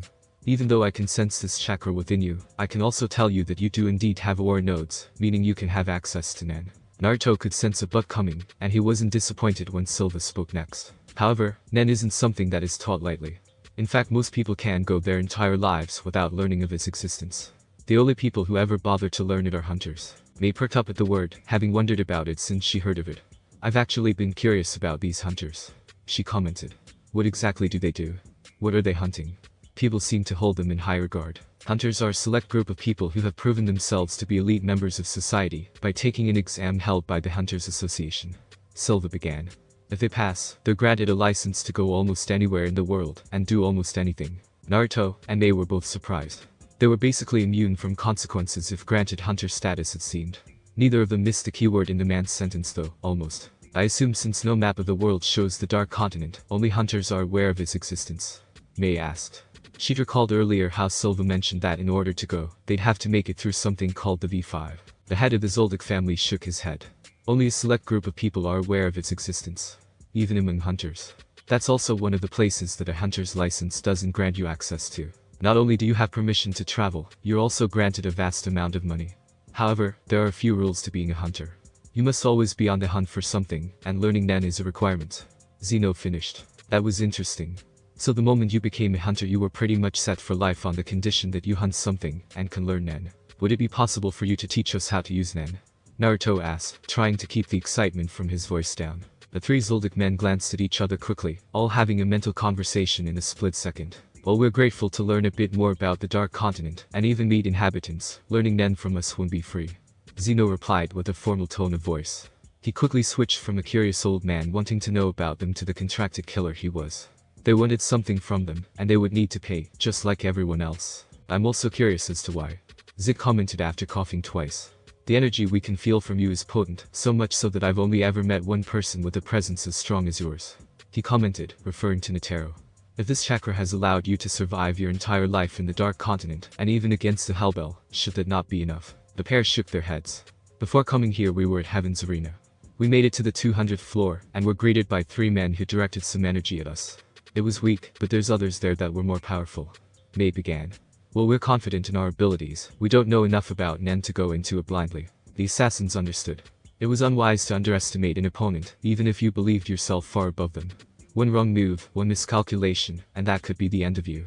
I see. Was all Zik said, though the pair had a feeling he wanted to say more. Naruto inwardly smirked. He knew there would be a chance that this would be the case, and he was prepared. How about a trade? Silva raised an eyebrow, and nodded at him to continue. You teach us Nen and the basics, and in exchange I'll give you some of this," he said, unsealing 10 small bundles of nitro rice. Zig's eyes widened once more as one of his goals from his journey was held out in front of him. Nitro rice, said to expand one's life if consumed. This is what you risked your life for, isn't it? Now it's sitting right in front of you. Deal? Silva said, extending his right hand. Naruto took the offered hand and shook it with a solid grip. He did the same with Zeno and Zig, and they repeated the process with Mei. If there was one thing Naruto respected about the men in the family, it was that they recognized Mei's power. Not once did they ogle her or treat her less than him. They appreciated the fact that they didn't seem to care about the 11-year age difference between the two. Back home no one would say anything, but their eyes would judge. They didn't see any of that here. Naruto placed the small bundles on the table, and soon a butler arrived to take the ingredients. The two did notice that he held them with extreme care, and his hunch about them being worth a lot was reinforced. Very well. We can perform the water divination test tonight, and go over the 4 major principles, then tomorrow we'll begin applying them. Is that acceptable? Silva asked. The pair nodded in acceptance. Silva called for one of the butlers to bring 2 glasses full of water out, which were then placed in front of the pair. Naruto noticed them place a small leaf atop the water, and wondered what purpose it served. Zeno walked around the table until he was standing behind them, and spoke. Would you two mind standing up for a moment? I'm going to forcibly open your aura nodes, and then we can begin. Naruto and Mei stood up but kept their back to the man per his instructions. They felt one of his hands on their back, and then a strange sensation washed over them. A white aura surrounded them before shooting out in every direction. All 3 members of the Zoldik family looked on in shock at how much aura was pouring out of the two. It was as if they had an endless amount. Naruto looked down at his hands to see the white aura continuously flow out of him. Likewise, Mei also had the same issue, though output was visibly less than his. Every micropile in your body has been opened. That aura is your life energy. Zeno lectured. This is what you are sensing from the people here. The more it leaks, the more fatigued you'll become, and if enough escapes, you'll collapse. Naruto blinked. That was it. That's not so bad. Mei quipped, to which Naruto chuckled. If we expand all our chakra we die, so this is actually a little safer. The assassins couldn't help but wonder just what kind of life they'd live to say that so nonchalantly. Zeno compassed himself quickly, and continued. Regardless, we must get it under control. Focus on keeping the aura from escaping. Close your eyes, and visualize the aura flowing through your body. Naruto and Mei did as they were told, and before Zeno could continue, everything stopped. The aura diminished to a small coating around their body. It was rather simple for them. They already had a chakra network, so focusing the aura to follow the flow through the body made it easy to contain. The blonde looked at Mei, his eyes locking onto the aura that constantly hugged her. Silva didn't say anything, but his mind was racing. The amount of aura they gave off was unnatural. He knew they were powerful, but with their Nen nodes opened, they were on a completely different level. Glancing at the elder members, he could tell they were thinking something along the same lines. They have to make sure they were on good terms with him. Now that you have that under control, let me give you a simple overview of the 4 principles of Nen. Zeno lectured. The 4 principles are Ten, Zetsu, Ren, and Hatsu. Ten is the ability to keep your aura nodes open, but keeping the flow of aura under control. It must remain flowing through the body with the nodes open, so as to not leak in large quantities. You seem to already have a decent grasp of it, he commented. Mei looked at the light coating of aura around her body, and spoke. So in essence we're keeping our very life force from escaping. The old man nodded. That's correct. Mastering this is what allows Nen users the gift of longevity because you're in essence hoarding your life energy. Hearing this, Naruto made a mental note not to let Orochimaru catch wind of this. Even though the Snake Man had seemingly turned over a new leaf, he didn't want to take any chances. If the man found out there was a way to make that immortality he had sought possible, who knows what he'd do. Glancing at his arm, Naruto wondered something. So does this act as a form of protection as well? Before they could answer, the blonde continued. 3 guys in Heaven's Arena attacked us with men when we exited the elevator. In theory, keeping the aura around our bodies should be able to prevent anything they try from doing damage, no. This time it was Silva who answered. Correct. It can protect you from basic emotional attacks as well as physical ones to an extent. After the brief answer, Zeno continued his lecture. Next is Zetsu. Naruto resisted the urge to scoff. He hated that word due to the black mass that had caused nothing but hardship back home. Zetsu takes the application of Ten a step further to close the aura nodes and suppress your aura entirely. This will hide your aura from other Nen users, and has the added benefit of getting you used to sensing the aura of others. He finished. Getting a feel for others' aura. That could be useful. I wonder if I'll be able to find out what Nen category they fall into. He thought to himself. He could already get a feel for people who use Nen, and even regular people. Maybe now he'd be able to tell which ones were more competent than others. He didn't get a chance to continue his train of thought as Zeno continued. Next is Ren. Ren focuses on using your aura in an offensive manner. One projects their aura outward, which will in turn be able to enhance your own physical abilities. Ren is also the basis for the emotional attacks we mentioned earlier. If you temper your will, you can manifest it through your nen. It's similar to channeling chakra through the body to strengthen it. That's probably what Zebro did to open the first gate. Then tempering your will is probably what those three guys did at Heaven's Arena. He realized. As Zeno taught them, he couldn't help but notice how many similarities nen had to chakra. Tempering your will was also basically just letting your killing intent manifest. Finally, there's Hatsu. This is the user's expression of nen. Your aura is given life in the form of a unique ability that usually reflects the user's personality or desires. Naturally, the technique will also reflect your natural nen affinity, which we're about to discover, he said, motioning to the cups. The pair turned back to the cups of water, and gently scooted the chairs off to the side so they could stand. Silva walked around the table, and stood in front of them with his arms crossed. You'll want to put your hands on either side of the cup, and use Ren. Your nen category will be revealed based on what happens. May let out a large amount of aura before focusing on dialing it back a bit. What kind of reaction should we be looking for? She asked curiously. If the volume of water changes, you fall under the enhancer category. If the taste of the water changes, you're a transmuter. If impurities appear in the water, you fall under the conjuration category. If the color of the water changes, you're an emitter. If the leaf above the water moves, you're a manipulator. Finally, if something completely different happens, then you're a specialist. We'll cover what all these categories mean tomorrow, Silva assured. Naruto watched on in fascination as Mei placed her hands near the cup and let her aura flow. It took a few seconds until something happened. The water quickly changed from clear to a very dark blue. So she was an emitter. She smiled and turned to him, eager to find out what his affinity would be. Naruto followed their instructions and activated Ren as he placed his hands near the cup. Unlike Mei, his water didn't change color. In fact, none of the normal reactions happened. Instead, his leaf split down the middle and quickly sank to the bottom of the glass. Specialist, he thought to himself. Well, that settles that. Zig commented. Why don't we stop here for the night? The two of you can get used to the feeling of your aura, and tomorrow we'll go over each category in detail. The pair agreed, and after being denied washing their own dishes, soon made their way to the bedroom they were given. So what did you think? The men heard Naruto ask Mei as they left the kitchen. Once they were certain the pair had made it to their room, Zig broke the silence. The amount of aura those two possess is frightening. Zeno agreed with his grandfather's statement and turned to his son. We might have just created two monsters. Your thoughts, Silva?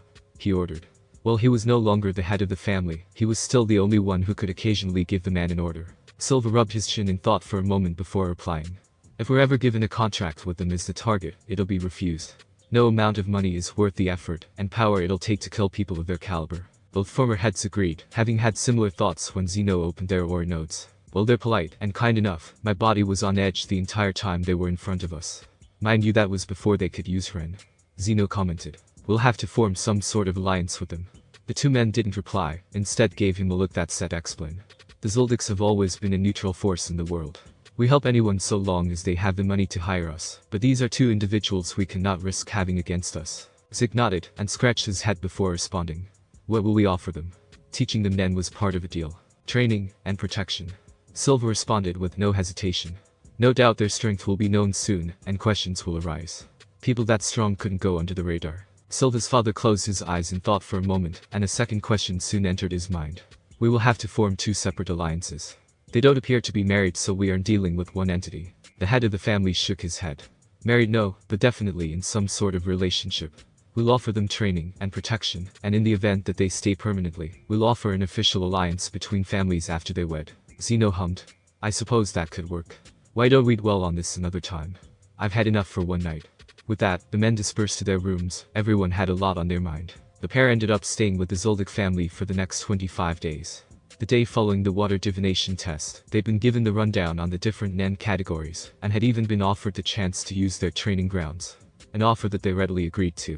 They still had plenty of time before their fight at Heaven's Arena, so they weren't too worried. The Zoldiks offer to train them further had also come as a slight surprise, considering they had required payment for teaching them nen, but Naruto deduced they wanted to see what they could do with chakra. That was something the blonde was happy to oblige. The elemental attacks didn't seem to shock them any, considering the abilities nen provided. He was sure they'd seen their fair share of elements.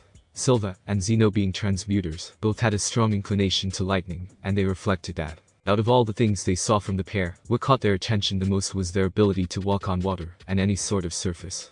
It made sense, as assassins having that ability could make their jobs much easier.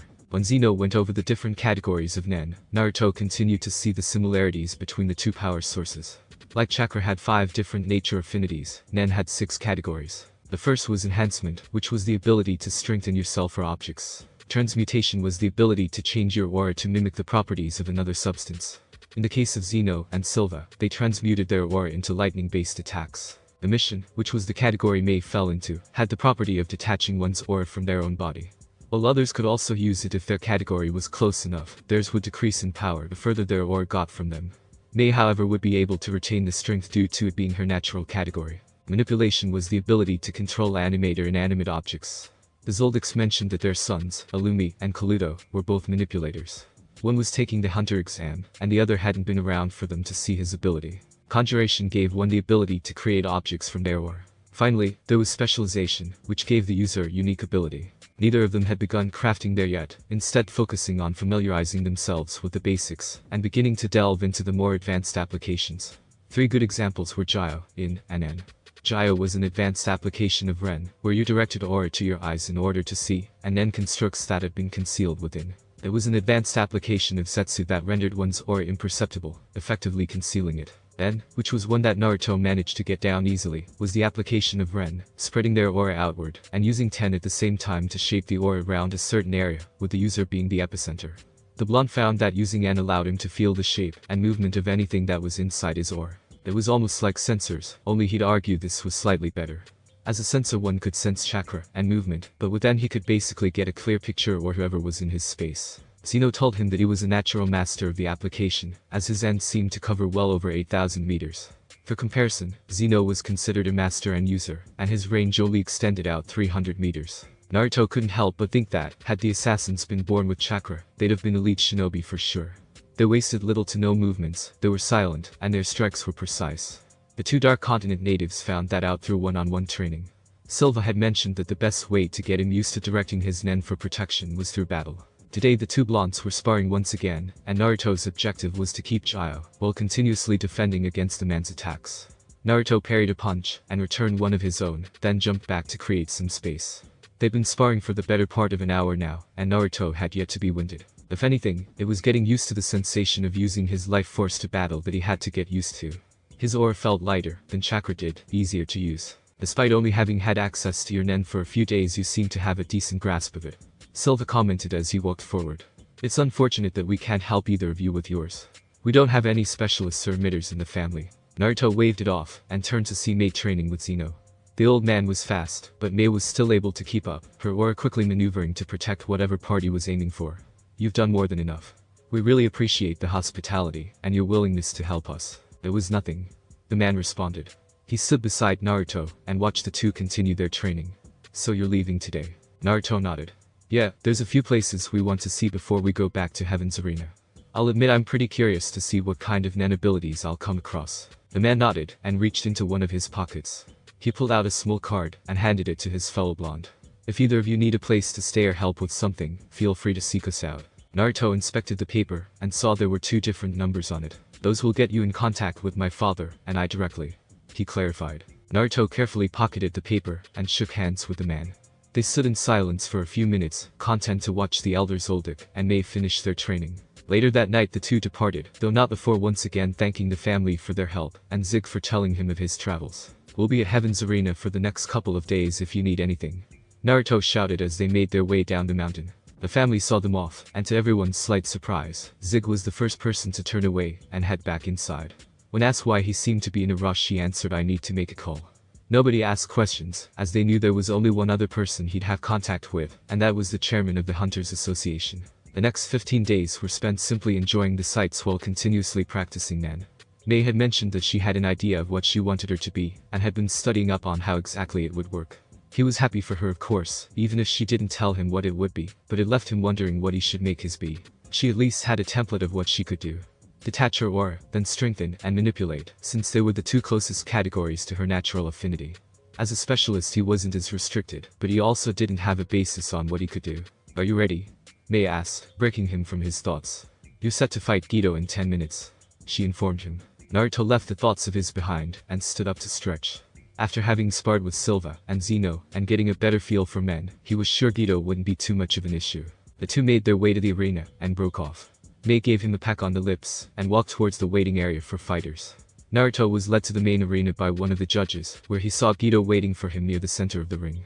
The man was balancing himself with his cane, and seemed to be staring at him, though with those yellow eyes, he couldn't be sure. Ladies and gentlemen, the first fight of the day will now begin between Naruto Uzumaki and Guido. One of the announcers commented through the speakers. Naruto activated Chio, and saw the aura surrounding Guido begin to travel towards his cane. Ready? Begin. Naruto watched as the man raised his cane, and placed some sort of spinning top in the center, before waving a hand in front of it. That top quickly turned into 10, all spinning rapidly, that the man deployed onto the battlefield.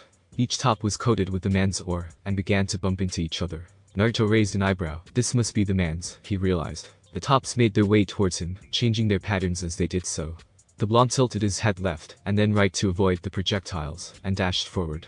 As he expected, another top made its way towards him as he closed the gap between them. In an act that surprised Guido, Naruto raised his right hand, and let the top collide with the back of it. The spinning top bounced off, having done no damage to the blonde. Naruto smirked, and pulled his arm back ready to strike. He noticed Guido's aura begin to condense around him, and within seconds, the man himself began spinning at high speeds. His punch ricocheted off, and he was forced to jump back to avoid 5 tops aiming at him. "Ha, I should have distributed the aura a little better," he thought to himself as he watched Guido come to a halt. He could have ended the fight quickly with a chakra-enhanced punch, but he wanted to get some more experience with his men. Unlike the Zoldiks, this was an actual battle, so he didn't know what kind of attacks would be coming. "As long as I can spin, and my tops remain, you won't win," Guido commented smugly. No doubt he thought highly of his technique. He's the type that if his confidence is shattered, he'll bend easily, he thought to himself. He could have simply attacked with greater force, and break his defense, but that wouldn't be satisfying. At that moment, Zeno's words came back to him. If he tempered his will, he could manifest it through his nen. He smirked inwardly, and closed his eyes, much to the confusion of the crowd, and the annoyance of Guido, who felt like he was being disrespected. Naruto used Ren, and focused on his power. The power he'd gained from training all those years, the power granted to him by the sage, and the power he'd gained from learning Nen. In one motion he let the difference in their power be shown through his Ren. Everyone in the arena felt the presence of an apex predator staring down his prey. As expected, Guido's top stopped spinning, and the man's aura became uncontrolled. Gathering the aura to his arm, he disappeared, and reappeared in front of the man. His fist was inches away from his face. There was no way for him to block it. Guido was punched clean in the face, hard enough for him to be tossed onto the ground, earning Naruto 1 point for a clean hit. The top-looking man got back up, and instantly, Naruto was on him. He avoided the tops with little difficulty, and made his way towards the man. Like last time, he began spinning, his aura protecting him from damage. This time, however, Naruto was prepared. He could tell he had multiple times as much aura as the man, and as such was able to easily overpower the spinning. His hand reached forward, and grabbed Guido by the face, stopping him mid-spin. A quick barrage of right and left punches followed by a knee to the gut put the man face down on the concrete. That small barrage brought his point total up to 4 for a critical hit and a knockdown. Naruto had to give the man credit for still getting back up, even though he did have trouble doing so. Naruto watched as the 10 tops quickly turned into 50 and began bouncing around, each making their way towards him as Guido retreated back. Not wanting to deal with everything again, he decided to get a little serious. He caught one of the tops in midair and began using it to deflect every top that tried to hit him. Seeing that he was attacking again, Guido began to spin at an even faster speed, the aura around him also increasing. Naruto did note though that while he did have more aura, it also seemed to be fluctuating. He's running low. This is a desperate maneuver, Naruto thought. He dodged top after top, and chucked the one in his hand towards the man's head. Just as he thought, whether it was conscious or unconscious, Guido focused Nen towards the top half, leaving his leg unattended. Naruto used that small window to dash over, and easily swipe his leg from under him. Before the man could hit the ground, Naruto used his same leg to sweep around, and slam into the man's gut hard enough to leave a small crater in the concrete. One of the referees rushed over to assess the damage, and saw that the human top wasn't moving. Guido is unable to continue. Winner, Naruto Uzumaki. The crowd cheered loudly at the display, even though some were disappointed that they didn't see any special moves from him. Guido was moved by medical staff, and the arena was being fixed for Mei's fight against Realvolt. To say that the match was one-sided would be an understatement. Mei was easily able to dodge the man's wheelchair-based attacks. She was momentarily surprised when the man used 2 whips that were electrically charged, but even they couldn't do much. The woman was flexible, agile, faster, and stronger. He did feel slightly sorry for the guy when Mei speed blitzed him, and forcibly tossed him out of the wheelchair. The man took 5 or so hits to the face before he hit the ground, and was deemed unable to continue. He did shake his head in amusement when she bowed to the crowd as they cheered for her, and blew a kiss at the camera filming. Instantly, she'd become a fan favorite. That was pretty easy, wouldn't you say? He asked as they made their way back to their room. Their next fight wasn't for a few days. Yeah, I expected something a little more, Mei replied. After seeing the Zoldik techniques, these just felt a little underwhelming. Naruto was going to reply, but stopped when he sensed someone up ahead. He was proven right when a man turned the corner and began walking in their direction. Unlike the three men they'd first met, this one was on a completely different level. Everything from the way he carried himself to the aura Naruto could see from him was different. This man was experienced and relatively powerful. His looks threw the pair off slightly though. He was a red-headed man with his hair slicked back and upwards, had pale skin and a tear and star painted on his cheeks. His black shirt had two symbols they recognized as card suits and wore simple black pants. He looked like some sort of clown, but definitely didn't carry himself like one. The man's eyes locked onto Naruto's once he noticed them. "Good afternoon," he greeted me. "Hello, hey Mei," and Naruto responded politely. The man smiled, seemingly pleased that they didn't seem scared of him like others tended to be. "I watched your matches today, congratulations on your victories. Even though they aren't the strongest, to see them beaten soundly while not displaying any sort of ability was fascinating." Naruto nodded in thanks, but still kept his guard up. "Thanks. If you don't mind me asking, who are you?" The red-haired man's eyes lit up. "Hisoka. A pleasure," he said, giving them his small bow. "I don't recognize you. Are you new perhaps?" Mei answered this time. "Yes. We've only just made it to the 200th floor. Technically not a lie." "I see," he responded. "Well, I hope to see more of your battles. Perhaps I might figure out what kind you two possess. Now if you'll excuse me, I have to register," he said, walking past them. Naruto and Mei watched the man leave and turn another corner, though not before looking back and smiling at them. His mate trailed off. One to look out for. He had much more aura than anyone we've met minus Silva and Zeno. Naruto finished. "Are you curious?" Mei asked as they continued walking. "A little bit. We should watch his fight and see what he's about." The two made their way back to their room to celebrate their victories, unaware that Hisoka had taken just as much an interest in them as they had in him. The pair made it back to their room, and immediately upon entering, Mei took her shoes off and let herself fall into the softness of their mattress. "That feels nice," she said softly. Naruto snorted in amusement. "I know you're not tired. You hardly broke a sweat," he commented. She turned to look at him and propped herself onto her side, resting her elbow in the bed and her head on her palm. "No. I do want to get on with the celebration though," she said with a seductive look as she patted a space on the bed next to her. "You don't want to shower first?" Naruto asked. "That was great," Mei said with a large smile on her face. The blonde moved slightly to look at her, and with an amused look responded. "You don't think we're done, do you? You don't feel bad?" To get his point across he pumped once, and he knew Mei could feel his still erect penis ready to go. Mei's eyes widened slightly. She was spent, but he was still ready to go. "Wait, why don't we take a little break?" She grunted as he pulled out and pushed back into her. Her already abused womanhood was extra sensitive, and the feeling of him going in again drove her over the edge once more. The blonde grabbed one of her legs and threw it over his shoulder. Knowing she was in for another hour or so of rigorous pounding, Mei reached over and grabbed a pillow to try and muffle her screams. The new position allowed him better leverage and took him just a tad bit deeper than he'd been. Just like that, Naruto fuck Mei's muffled moan sounded through the pillow. "Who does this belong to?" he teased, intentionally slowing down his strokes. He heard her say something, but it was distorted. "I'm sorry, what?" he asked again. He could feel her tightening up again, and knew this would be the last one she had before she was thoroughly spent. Mei once again said something, this time a little louder. He knew what she said, but he wanted her to say it clearly. It was the one thing he loved hearing her say to him while they fucked. "Seems like we'll finish early," he said. Mei pushed herself back onto him, and threw the pillow aside. She turned to look at him with a desperate look in her eyes. "You Naruto," she relented. "This sussy belongs to you. I'm so close, so please," she pleaded. That was all he needed to hear. Having heard the magic words, Naruto picked up the speed and reached forward to also play with one of her tits while he did so. He squeezed a nipple while he was thrusting, and within minutes, Mei had what must have been her 5th orgasm of the night. He could feel the liquid coat his banana and even begin to spill out and onto the bed sheets. He looked down and smiled at the embarrassed look on the woman's face. "No need to be embarrassed about squirting, love," he replied and kept going. Soon he too felt himself needing to bust, and just before he did so, he pulled himself out and moved aside. He quickly made his way over to her face, and her mouth easily latched onto him. Even though she was tired, she still managed to swallow every last bit. The two righted themselves on the bed and cuddled up.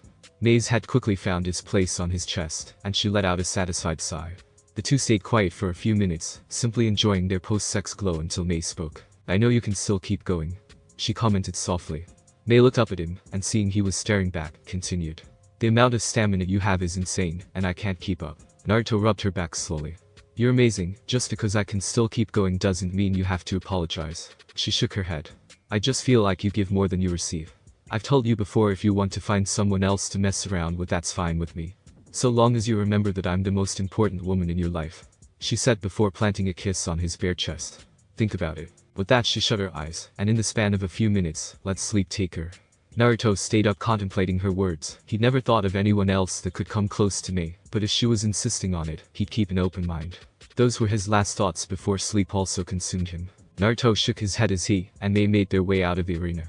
A month had passed, and their time to fight had once again arrived, and just like last time, they were disappointed. Naruto had fought Sadaso while Mei ended up facing off against Geto.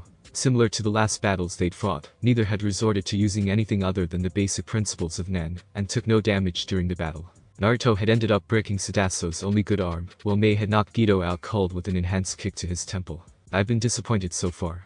Apart from the nice room and the money, it's really not that exciting. I can only imagine how much faster we'd finish if we used chakra," Mei commented, wrapping her arm around his as they made their way into the hall. Naruto nodded. "Me too. I can feel others though. People are more powerful than those three idiots. We just haven't seen them yet, except for Hisoka," Mei added. "We haven't been here for the past 2 weeks, maybe we missed them." Naruto opened his mouth to respond, but he was beaten by a high-pitched voice that came from behind them. "Do you guys know about Hisoka?" The two turned around to see a young boy with black hair with green tips. Just like Naruto wore an orange jumpsuit in his youth, this young man wore a green jacket with small green shorts and matching boots. He had a cheery disposition despite having one of his arms in a sling. He looked at them with a bright smile that contrasted the young man next to him. Naruto's first thought was that he looked familiar. He had white hair, and wore a blue turtleneck shirt underneath a short-sleeved white shirt with a pair of shorts and white shoes to finish the look. Unlike the green-haired boy, he looked almost bored, but they noticed he had his guard up while around them, whereas the other one didn't. "I wouldn't say we know him, we just bumped into him a while ago. Also, I'm Naruto Uzumaki, and this is mate Terumi," he introduced. "Nice to meet you. I'm Gon Freaks," the green-haired boy introduced. He then pointed at his friend. "Kill you, Zoldik." Naruto's eyebrows raised slightly. "I knew you looked familiar. So you're Silva's other son, huh? He mentioned you once or twice while we were there. My family let you inside." Killua asked, slightly shocked by the revelation. The blonde nodded. "Yeah. We had business with Zig, and ended up staying for a few days before coming back to Heaven's Arena." "Your family is nice." Killua frowned at the words. His family, nice. They put him through the ringer on a daily basis, and would tie him up and shock him. Maybe they weren't told that part, he thought. "Did you guys have to fight the butlers?" Gon asked curiously. After all, their trip to the Zoldik estate hadn't been the easiest. Naruto realized they probably didn't go through the testing gates, and either hopped the wall or through some other method. The family either didn't allow entrance, or did under the condition that they made it through their security. Either way, they were here now in one piece, so everything must have gone alright. "Have you guys had any matches here yet?" Gon followed up. The blonde nodded his head. "Yes, yeah. We both just got our second win a few seconds ago actually." "What about you guys?" Gon's smile faded, albeit barely. "I lost to Geto yesterday, but I'll beat him next time," he replied with full confidence. Killua also seemed to share the sentiment as he nodded his head at his friend's words. "Well, we have to get going now. Also, be careful around Hisoka. If he takes an interest in you, I can't guarantee you'll live that much longer," he warned. Mei smiled in amusement at the young boy.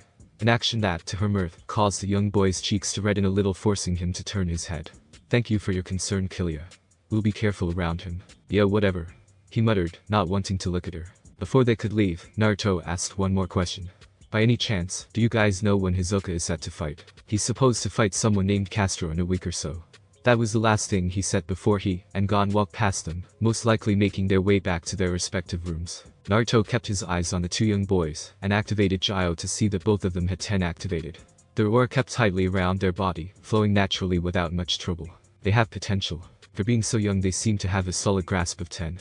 "I wouldn't doubt it if they can use Zetsu and Ren just as effortlessly," Mei added. "Well, since Gon lost to Geto, it must mean that he only just learned how to use Nen," Naruto deduced. Killua perhaps might have known something considering his family, but I can't be sure. "I can almost guarantee they haven't developed a Hatsu though. Just like you." Mei teased. "Just like us," he corrected me. Mei didn't respond, and instead smiled teasingly at him as they continued walking down the hallway. He had a feeling she had either already developed it without him knowing, or had an idea of what she wanted to create. Regardless, that train of thought was soon replaced when he saw the registration window on their left-hand side. It was where everyone who wanted to fight had to stop before they did so. Which meant, "You're curious about Hisoka's fight, right?" Mei said, as if reading his mind. "Yup. He's the strongest person we've come across. I'm curious to see what kind of ability he has. Maybe it could give me an idea of my own." he replied. Unless you have something in mind that could inspire mine, he trailed off. She winked at him. Not yet. I'm gonna see it sooner or later. He grumbled to himself childishly, to which she rolled her eyes. Quit your pouting, and let's check the schedule. I want to try that spa we saw in the next city over, she told him. They asked the young lady behind the window when Hisoka was set to fight, and were given their answer. Killua had been right, he was set to fight in exactly 1 week against Castro. The man had 9 wins, and this one was the one to determine if he'd be able to face a floor master. He made a quick note of that on his phone, and thanked the young woman for the information. With that out of the way, the two made their way out of the large building, and began making their way to the next city. The two shinobi returned after 1 week, having gone to that spa May wanted, and to explore other parts of the continent they were on. The place was huge, and with so many different spots to see, it took up almost all of their time. Plus, now that May had gotten the hang of using the phone, she had a tendency to take pictures of them everywhere they went. Not that he minded, but he found it amusing that she needed a few from every single place they visited. They made it back just in time to see the much-anticipated battle between Hisoka and Castro. Look. He followed May's finger to see her pointed at Killua, who was sitting by himself with 2 open seats next to him. The two made their way over, and sat down. He didn't seem to mind, giving them a quick hey before turning his attention back to the arena. Ladies and gentlemen, the rematch between Hisoka and Castro will now begin. The announcer called out. Naruto and Killua both sat up a bit straighter, eager to see how this would unfold. May frowned, and covered her mouth for a second before exhaling. You okay? Naruto asked. Yeah, just a nasty burp, she commented. Naruto stared at her for a second before turning his attention back down below. Once the match had begun, the couple instantly activated Gyro to see that both combatants were already using 10. Castro wasted no time in rushing forward and swiping at the clown-looking man. Hisoka easily dodged the attack, but ended up taking a punch to the face which knocked him down. The crowd cheered as the white-haired man stood tall. That's similar to your Sage Mode attacks, isn't it? May asked. Not exactly. I have an idea of what he's doing, but I can't be too sure yet, he responded. They watched as Castro went for a series of punches, most of which were evaded, but in one exchange, both were able to see it. Naruto was certain the red-haired man had also seen what was going on. Castro went for a high kick to the head which was blocked, but landed another from behind the man. Most people must have attributed it to speed, but now they know. He's got a clone, Naruto said, catching Killua's attention. He punches, and just after the initial attack he creates a clone using Nen which adds the second attack. Castro is about to use the Tiger Bite Fist. A man next to them yelled out.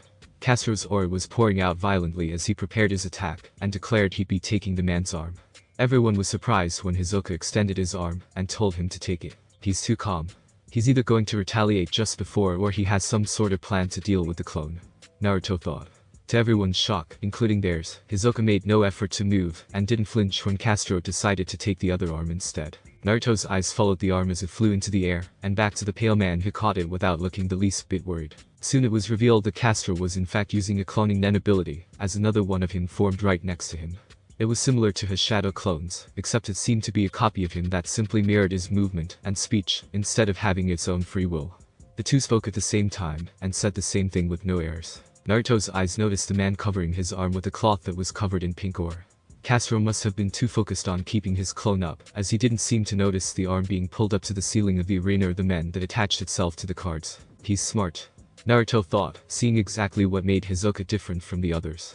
He's using the cards as a distraction, making sure to keep Castro off his game. What's he planning on keeping his arm up there?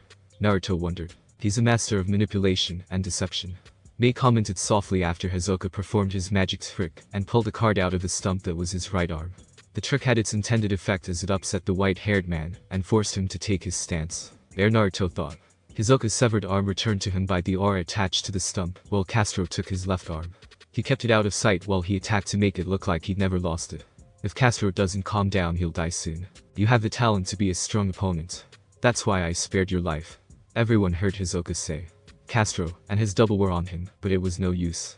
Hisoka had figured out the trick and was easily avoiding all the attacks. I'm impressed, May said. Neither of them had missed how Hisoka's arm had been connected with Castro's cheek soon after the card was tossed, and mid-strike it was commanded to contract.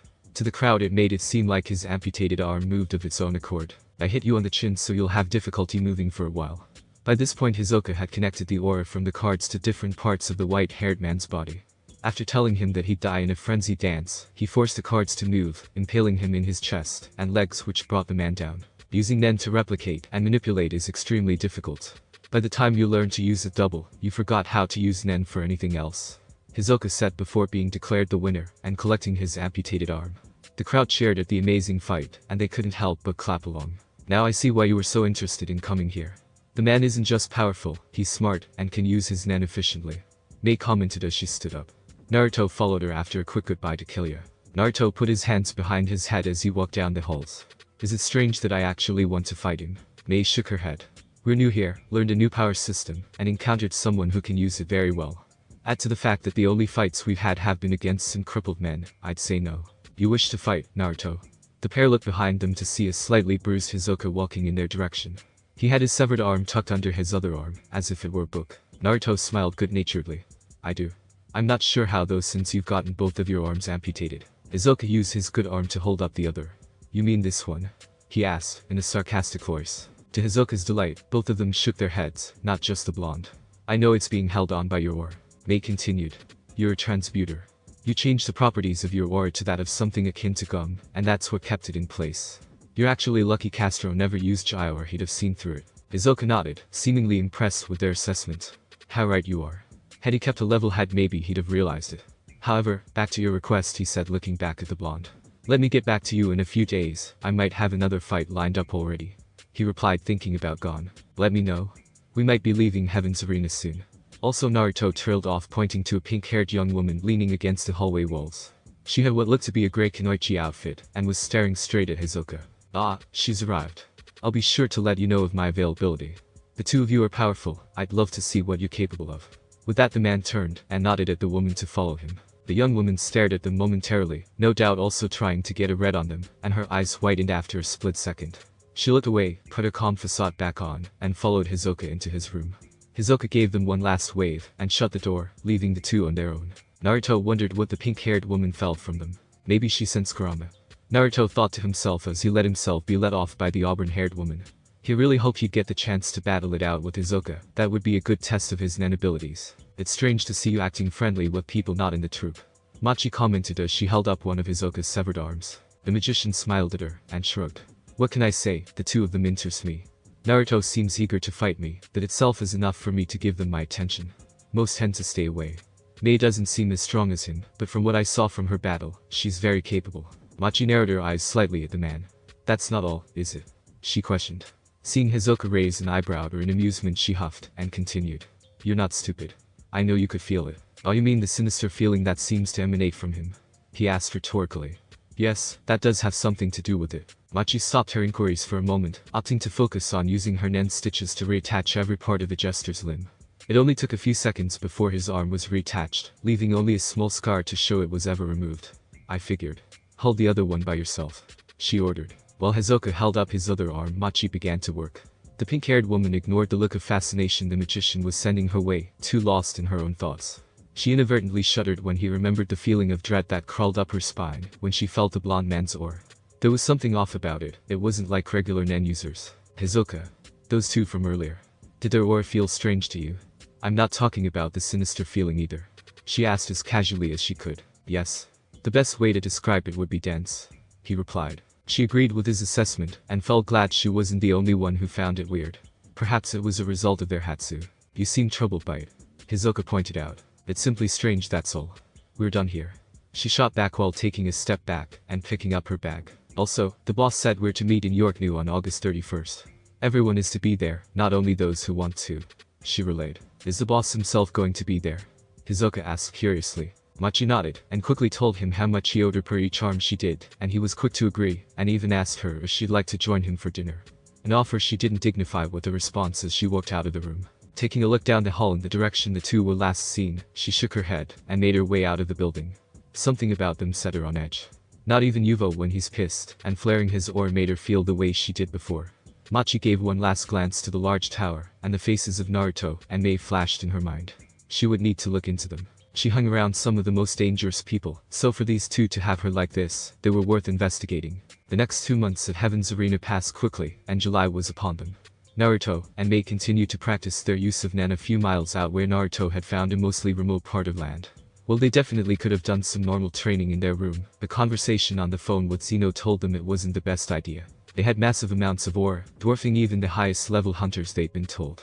Letting loose to practice would draw unwanted attention, so it was recommended they find another spot. Naruto and Mei focused on maintaining the ren for a few hours, and well, it wasn't too difficult for Naruto, who found he could hold it for well over 6 hours without breaking a sweat. Mei was another story. For the past few days he noticed her look a little pale and clammy, but she assured him it was nothing, and continued training, managing to maintain ren for a solid 3 hours before feeling fatigue. Hisoka, true to his word, did in fact end up having another match shortly after his decimation of Castro. To both the shinobi's surprise, his opponent happened to be against Gon. That match was scheduled for today, and it was something neither of the two adults wanted to miss. It was for that reason that they once again sat next to Killua, who seemed more serious than when he last saw Hisoka fight. The moment the two fighters met in the ring, both Naruto and Mei knew this was a mismatch. Hisoka's build was larger than Gon, his aura was on another level compared to the 12-year-old, and to top it off, he had a proficient mastery of Nen. He'd already developed a versatile Hatsu, while Gon seemingly only just learned the basics of it. Granted, they did as well, but they had chakra to make up for the inexperience they had with Nen. They had more options available to them if they were cornered. Gon didn't. Still, Naruto silently rooted for Gon. The boy didn't back down, and was adamant on landing a few blows on the man. Most of the fight wasn't shocking, at least to them, since it went as expected. Hisoka dominated the entire fight using his keen intellect and experience to force Gon into a tough situation after getting a few critical hits in. The main surprise of the match was the young man using one of the tiles of the arena to cloak himself and managed to land a solid hit on the jester's face. That had the crowd going crazy, believing that maybe Gon would have a chance. If only they and Gon had used Gyro. They would have seen that Hisoka had already applied his Nen technique to connect a pink string to the boy's cheek, while he gave a personality analysis to determine what category Gon fell into. Everything went downhill for the young man after that, as Hisoka turned up the heat and proceeded to end the match quickly. The final attack that sealed the deal was him detaching the pink rope from his finger and attaching it to a piece of rubble and forcing it to contract, colliding dead-on with his cheek. "That's gotta hurt," Naruto commented shortly after. The kid did okay, but Hisoka has much more battle experience, and it showed. Mei nodded. He's got potential though. He was quick to think up a strategy when he saw his straight-on attacks weren't working, and hid himself well in the rubble he destroyed to catch him off guard. It was a good move. The kid kind of reminds me of myself when I was younger, Naruto added. He wasn't planning ahead, and just thought up a strategy on the spot, just like I did. He finished with a smile, seeing the similarities between the two. The blonde stood up, taking Mei by the hand, and turned back to look at the 12-year-old Zoldik. "Killua, are you going to battle today too? If so, we'll stick around to watch yours as well." Killua shook his head, and stood up, doing a small stretch as he did so. "Nah. I'm not interested in fighting anyone else. We're probably leaving now that Gon fought Hisoka, and did what he set out to do." "Oh? You guys are leaving? Where are you guys headed now?" he asked curiously. Killua shrugged. "Not sure yet," he answered nonchalantly. "We have some time to kill before we have to meet up with our friends in York New City, so I'll see what Gon has planned." That bit of information caught the two Dark Continent natives' attention. They'd been wanting to check out other places since they'd only been to 2 parts of the world so far. "York New? Where is that?" Naruto asked. 2 continents south of here in Yorbia to the far west," Killua replied automatically. Naruto made a mental note to check that out on a map or the computer later today. He had been looking at potential places to visit, and had been eyeing a certain place, but it wouldn't hurt to see what attractions were there, and perhaps bump it up on the list. Killua didn't say much else about his plans, and stood up, placing his hands behind his head, and preparing to walk away. "Well, I'll see you guys around later," he said, bidding them goodbye. "Bye Killua, take care of yourself, and look out for your friend," Mei said, shooting him a gentle smile. The two adults chuckled to themselves as the boy's cheeks began turning red, and he turned away to try and hide it. The boy said nothing else, and turned away, eager to get himself out of the situation he found himself in. He wasn't sure why, but every time she smiled at him, his cheeks heated up. "Why do you do that to the poor kid?" Naruto asked, amusement clear on his face. Mei smiled, and leaned into him a tad bit as they two made their way out of the spectator area. "I find it adorable seeing him get flustered, and then try to hide it." The couple made their way through the crowd, careful not to bump into anyone along the way. Most people were still complaining about the referee being too biased towards Hisoka, but the two shinobi knew better. The referee was helping Gon more than anyone. By ending the match as soon as possible, he saved him from any further damage that may have been life-threatening. Mei pushed open the door to their room, and made haste towards the bed, and was quick to remove her shoes, and lay down. "Ah," she said, stretching lightly. "So what's the plan now?" she asked as she maneuvered herself to lay on her side, and hold her head up with her hand. Naruto sat down at the edge of the bed next to her, and hummed to himself for a moment. "Hopefully I can get a battle with Hisoka. He did say he'd let me know." The battle with Gon was the fight he said he might have, so he should have an answer by now. Most normal people would like to keep their distance from the jester, but not him. He'd be the perfect opponent to test his abilities with Nen. Like Gon, they'd only had it for a short period of time, but he had battle experience. He was confident that the types of battles he fought back home were tougher than anything Hisoka could have gone through here. What if he says no? Mei asked curiously. If she was honest, she was all but done with Heaven's Arena. It had done its job in making them a bit of money, and giving them some basic experience against other Nen users in an actual battle. There were two reasons she hadn't said anything, and that was because Naruto was seemingly really excited at the prospect of fighting the mysterious man, and for another reason that she still needed to confirm. If he says no, then we leave. We have enough money to get a nice hotel wherever we go, I think. As it stands, Hisoka is the only person I'm interested in fighting here. If he says no, we're out of here. He answered, and paused for a moment to look at her. Unless you want to stay a little longer. No? She replied before he even uttered the last word. A small tint of red appeared on her cheeks at his look of amusement from her outburst. She cleared her throat. I'm fine with leaving. I was pretty much done with this place after fighting those idiots that tried to get one over on us. Naruto nodded in agreement and stood up. Well, I'm gonna go look for him and see what the verdict is. You want to tag along and maybe stop by somewhere for dinner? I saw a nice restaurant at the top of that really tall building a few streets down.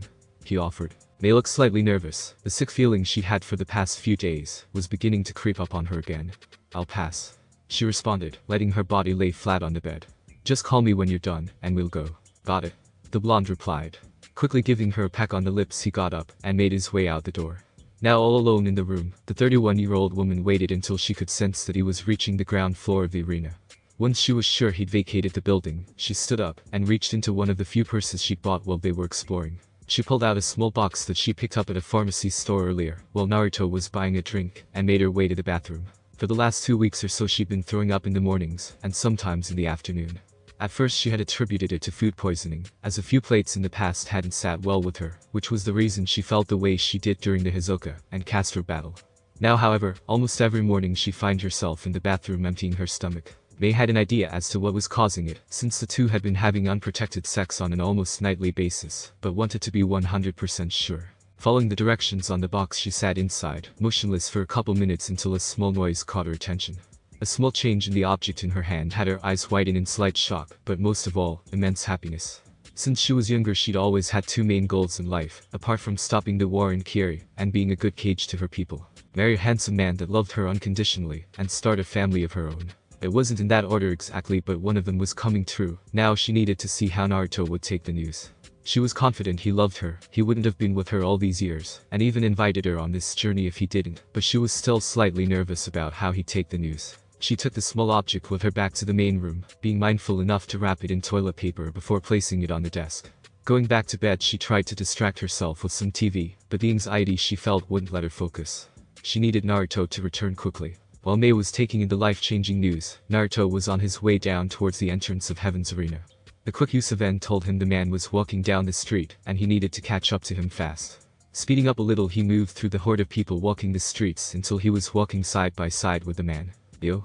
Naruto greeted me. Hisoka turned his head towards him, and if he hadn't seen creepier smiles on Orochimaru's face before, the smile the pale man sent his way would have sent shivers down his spine. That was an impressive Yusuven. He complimented. The feeling I got from your aura was almost sinister. He added with what seemed to be delight. Sokurama's presence is also felt through my own life force. Strange, the Zoldiks didn't mention anything about that. He thought to himself briefly. Perhaps they figured it was simply a characteristic of his chakra, and wrote it off. Right? Naruto trailed off. Anyway, about our battle. I still haven't gotten an answer. Hisoka's smile faded, and his facial expression turned to disappointment. Unfortunately it will have to wait. He answered. I have important business to take care of in York New City, and need to prepare for that. There's that city again. Naruto thought to himself, recalling how Killua said he and Gon would be heading there in a while. You're the second person to mention that they're going to York New City soon. What's going on out there? He asked. Hisoka stared at him blankly for a moment as they walked down the street before speaking up. The Underground and Southern Peace auctions are taking place on September 1st. Some of the richest people in the world will be selling and bidding on rare items, either for their own personal collection or for a client. He informed him. That sounds interesting. Naruto thought to himself. It could be a chance for them to see some cool things and experience a new part of the world like they wanted to. Perhaps you're interested in going. I'll be there for a while, maybe we can get into a battle if you find yourself out there. He suggested. Naruto rubbed his chin in thought when it hit him. I have something that might fetch a decent price, he said out loud, referring to some of the kunai and other chakra conductive weapons he had in his seals. As long as you have something of value or rarity, I'm sure they'll let you enter it into the auction.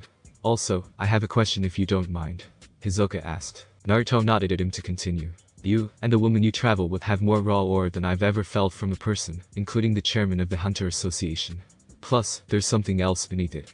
He analyzed, and Naruto noticed the man's hands open and close as if he was trying to control himself. Not only that, but everyone knows of the auctions in Yorknu. So for you to not know tells me that you're not from around here. Clever, Naruto thought, a smirk appearing on his face. I can't just tell him I'm from the Dark Continent. What to do, he thought. We're from a place far away from here. His answer seemed to amuse the pale man as he let out a soft but somewhat sinister chuckle. I see. Well, it was nice chatting, but I'm afraid this is where we part ways. It was a pleasure to meet the two of you, and I hope we meet in Yorknu very soon, he said before disappearing into a dark alley. He knows something else about this Yorknu place, Kurama said from his mindscape. He's excited, and his excitement grew when you showed interest in going, and your vague answer about where you're from. Yeah, I figured that out on my own. I won't lie and say I'm not interested in this auction though. I want to see what kind of things people in this land find valuable. He replied silently before turning around to head back to his room. When he made it back, he found Mei lying down in the same place he'd last seen her. He noticed she looked relaxed, but there was a look on her face that she seemed to be trying to hide. You look happy, Mei commented. You scheduled that fight. Naruto shook his head. You do too. And to answer your question, the fight isn't happening. So who gives their news first? She exhaled and stood up until she was only inches away from him. He was slightly taller than her, so she was looking upwards at him. Mei took his hands in hers and resolved herself. We've been seeing each other for a while now, and it's been a very pleasurable experience, she added coyly. Naruto got a goofy smile on his face as he reminisced about all the good times they had together, both in and out of the bedroom. The woman laughed for a moment, trying to hide the nervousness she really felt. That, of course, was something the blonde easily picked up on. Mei, looking at him dead in the eyes, she moved his hands until they were placed on her abdomen. This little adventure we're on isn't just going to be the two of us anymore, she said. Naruto looked at where his hands were placed, then back to her, and to his hands again, until everything suddenly clicked in his mind. Mei was pregnant. The woman was carrying his child at this very moment. In a flash she was in his arms, her legs inches above the ground, spinning around as the blonde yelled out in excitement. Naruto's excited yells could be heard from down the hall, and didn't stop for a solid 5 minutes. Finally he put her back down, and sat her down at the edge of the bed, not letting go of her hands. Mei, this is great, he exclaimed. Why do you look upset? I know how much you wanted to see the world and explore. Now you have to worry about taking care of me and our child, she said in a sad tone. He cupped her face and made her look up at him. This won't slow us down. If anything, this just makes it better. I'm an orphan, Mei. I've always wanted a family of my own, and you're giving me that. Perhaps towards the end of your pregnancy we'll have to slow down a little bit, but we're okay for now. We'll just be a tad more careful, that's all. Besides, he said, using his thumb to wipe a stray tear that had begun to fall from her eyes at his proclamation. When he's ready, our son can join us. Mei smiled, and used her own hand to wipe a few more off her face, not caring that she was ruining the makeup she had spent an hour on to perfect. How do you know it's gonna be a boy? I can feel it, he responded. Mei laid her head on his chest, and listened to the steady beating of his heart. Now that she'd broken the news to him, she felt lighter, more so since he took it well, and was just as excited as she was when she found out. Well, you know my news. What's yours? She asked, not to remove her head from its resting place. He rested his head on top of hers, and shook it lightly. Nothing as extravagant as yours, but I got our next destination picked out. Oh? Where are we going? She asked. Yorknu City. Mei released herself from their embrace, and raised an eyebrow. That place, Killia, said he, and gone we're heading to in a while. What for? Naruto went on to tell her about the underground and southern peace auctions being held in September, and everything Hisoka had told him during their chat. Mei agreed that it did sound interesting, and like him, she was curious to see what the richest people in this land were willing to blow their money on. Who knows, maybe they'd be able to pick something up themselves that they could take back when the time came. Sounds interesting. Plus, if it's a place for the higher class, it'll give me an excuse to dress up. I should probably barely be starting to show it by then, so it'll still look good, she commented. You'd look good even if you were 9 months in. He shot back quickly. Mei rolled her eyes at his words but still felt flattered, and had him continue.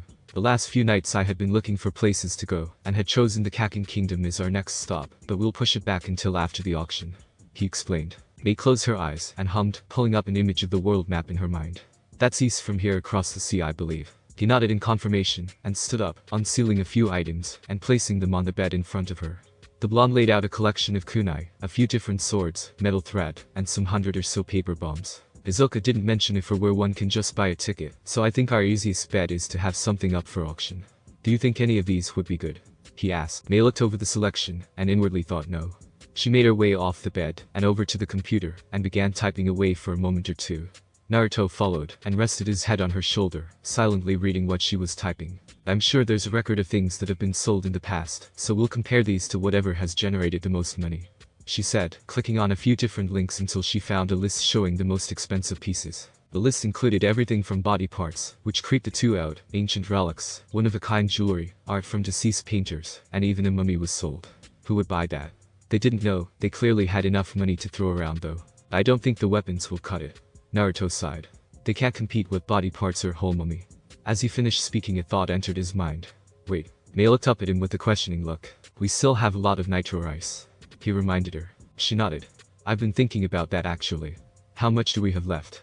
She asked. Naruto unsealed the entire amount of nitro rice they had after trading some to the Zoldik family, and placed it on the desk next to the computer. We have about 27 pounds give or take remaining. Mei picked a small bundle up, and brought it up to eye level, taking in the appearance with a critical look, now that they had time, and the Hellbell wasn't attacking. This rice is said to have the properties to extend one's life. Why don't we eat some of it? We can auction a small bundle, less than half a pound, and still have enough left for whatever we may need. This could be a good bargaining chip with powerful people if we need it, like with Zig, she proposed. That made sense, Naruto thought. I suppose we could make a dish out of it tonight. Instead of going to that restaurant, we'll make fried rice with it, he said, releasing the rice. Mei nodded happily. Sounds good. If it really does increase our lifespan, we'll have more time to see the rest of the world if we haven't already. We can watch our children and grandchildren grow up, she added with a fond look on her face as she thought about what the future would look like.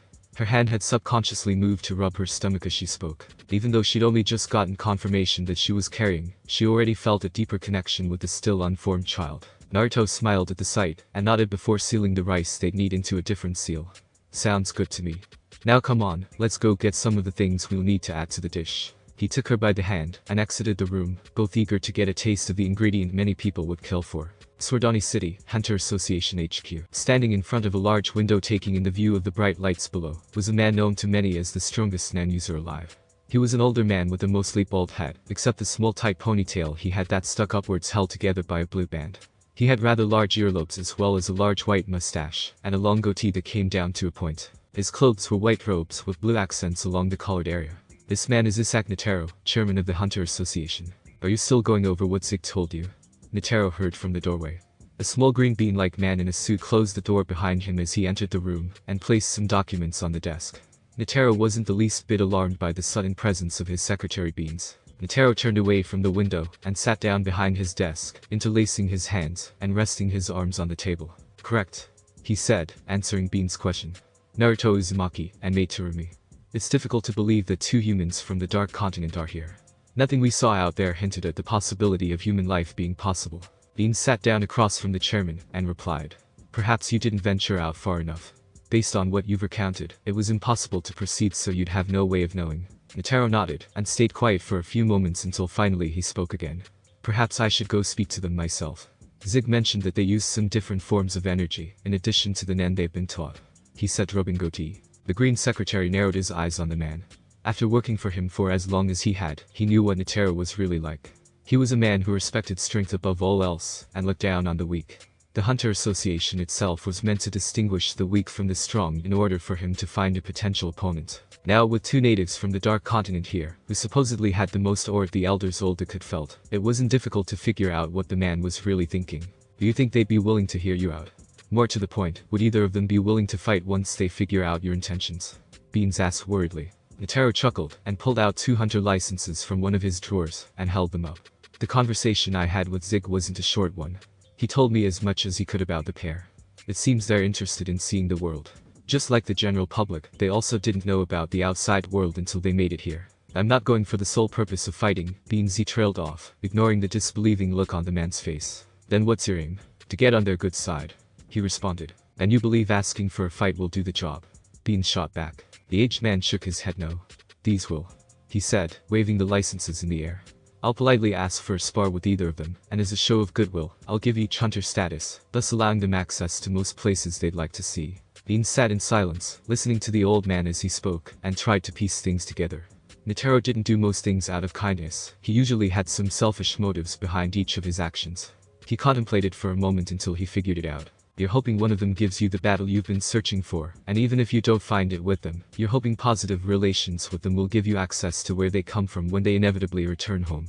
Netero smirked at him, indicating he'd hit the nail on the head. Correct again. I'll be honest with you Beans, even if one of them can give me what I'm looking for, I do hope I can tag along when they return.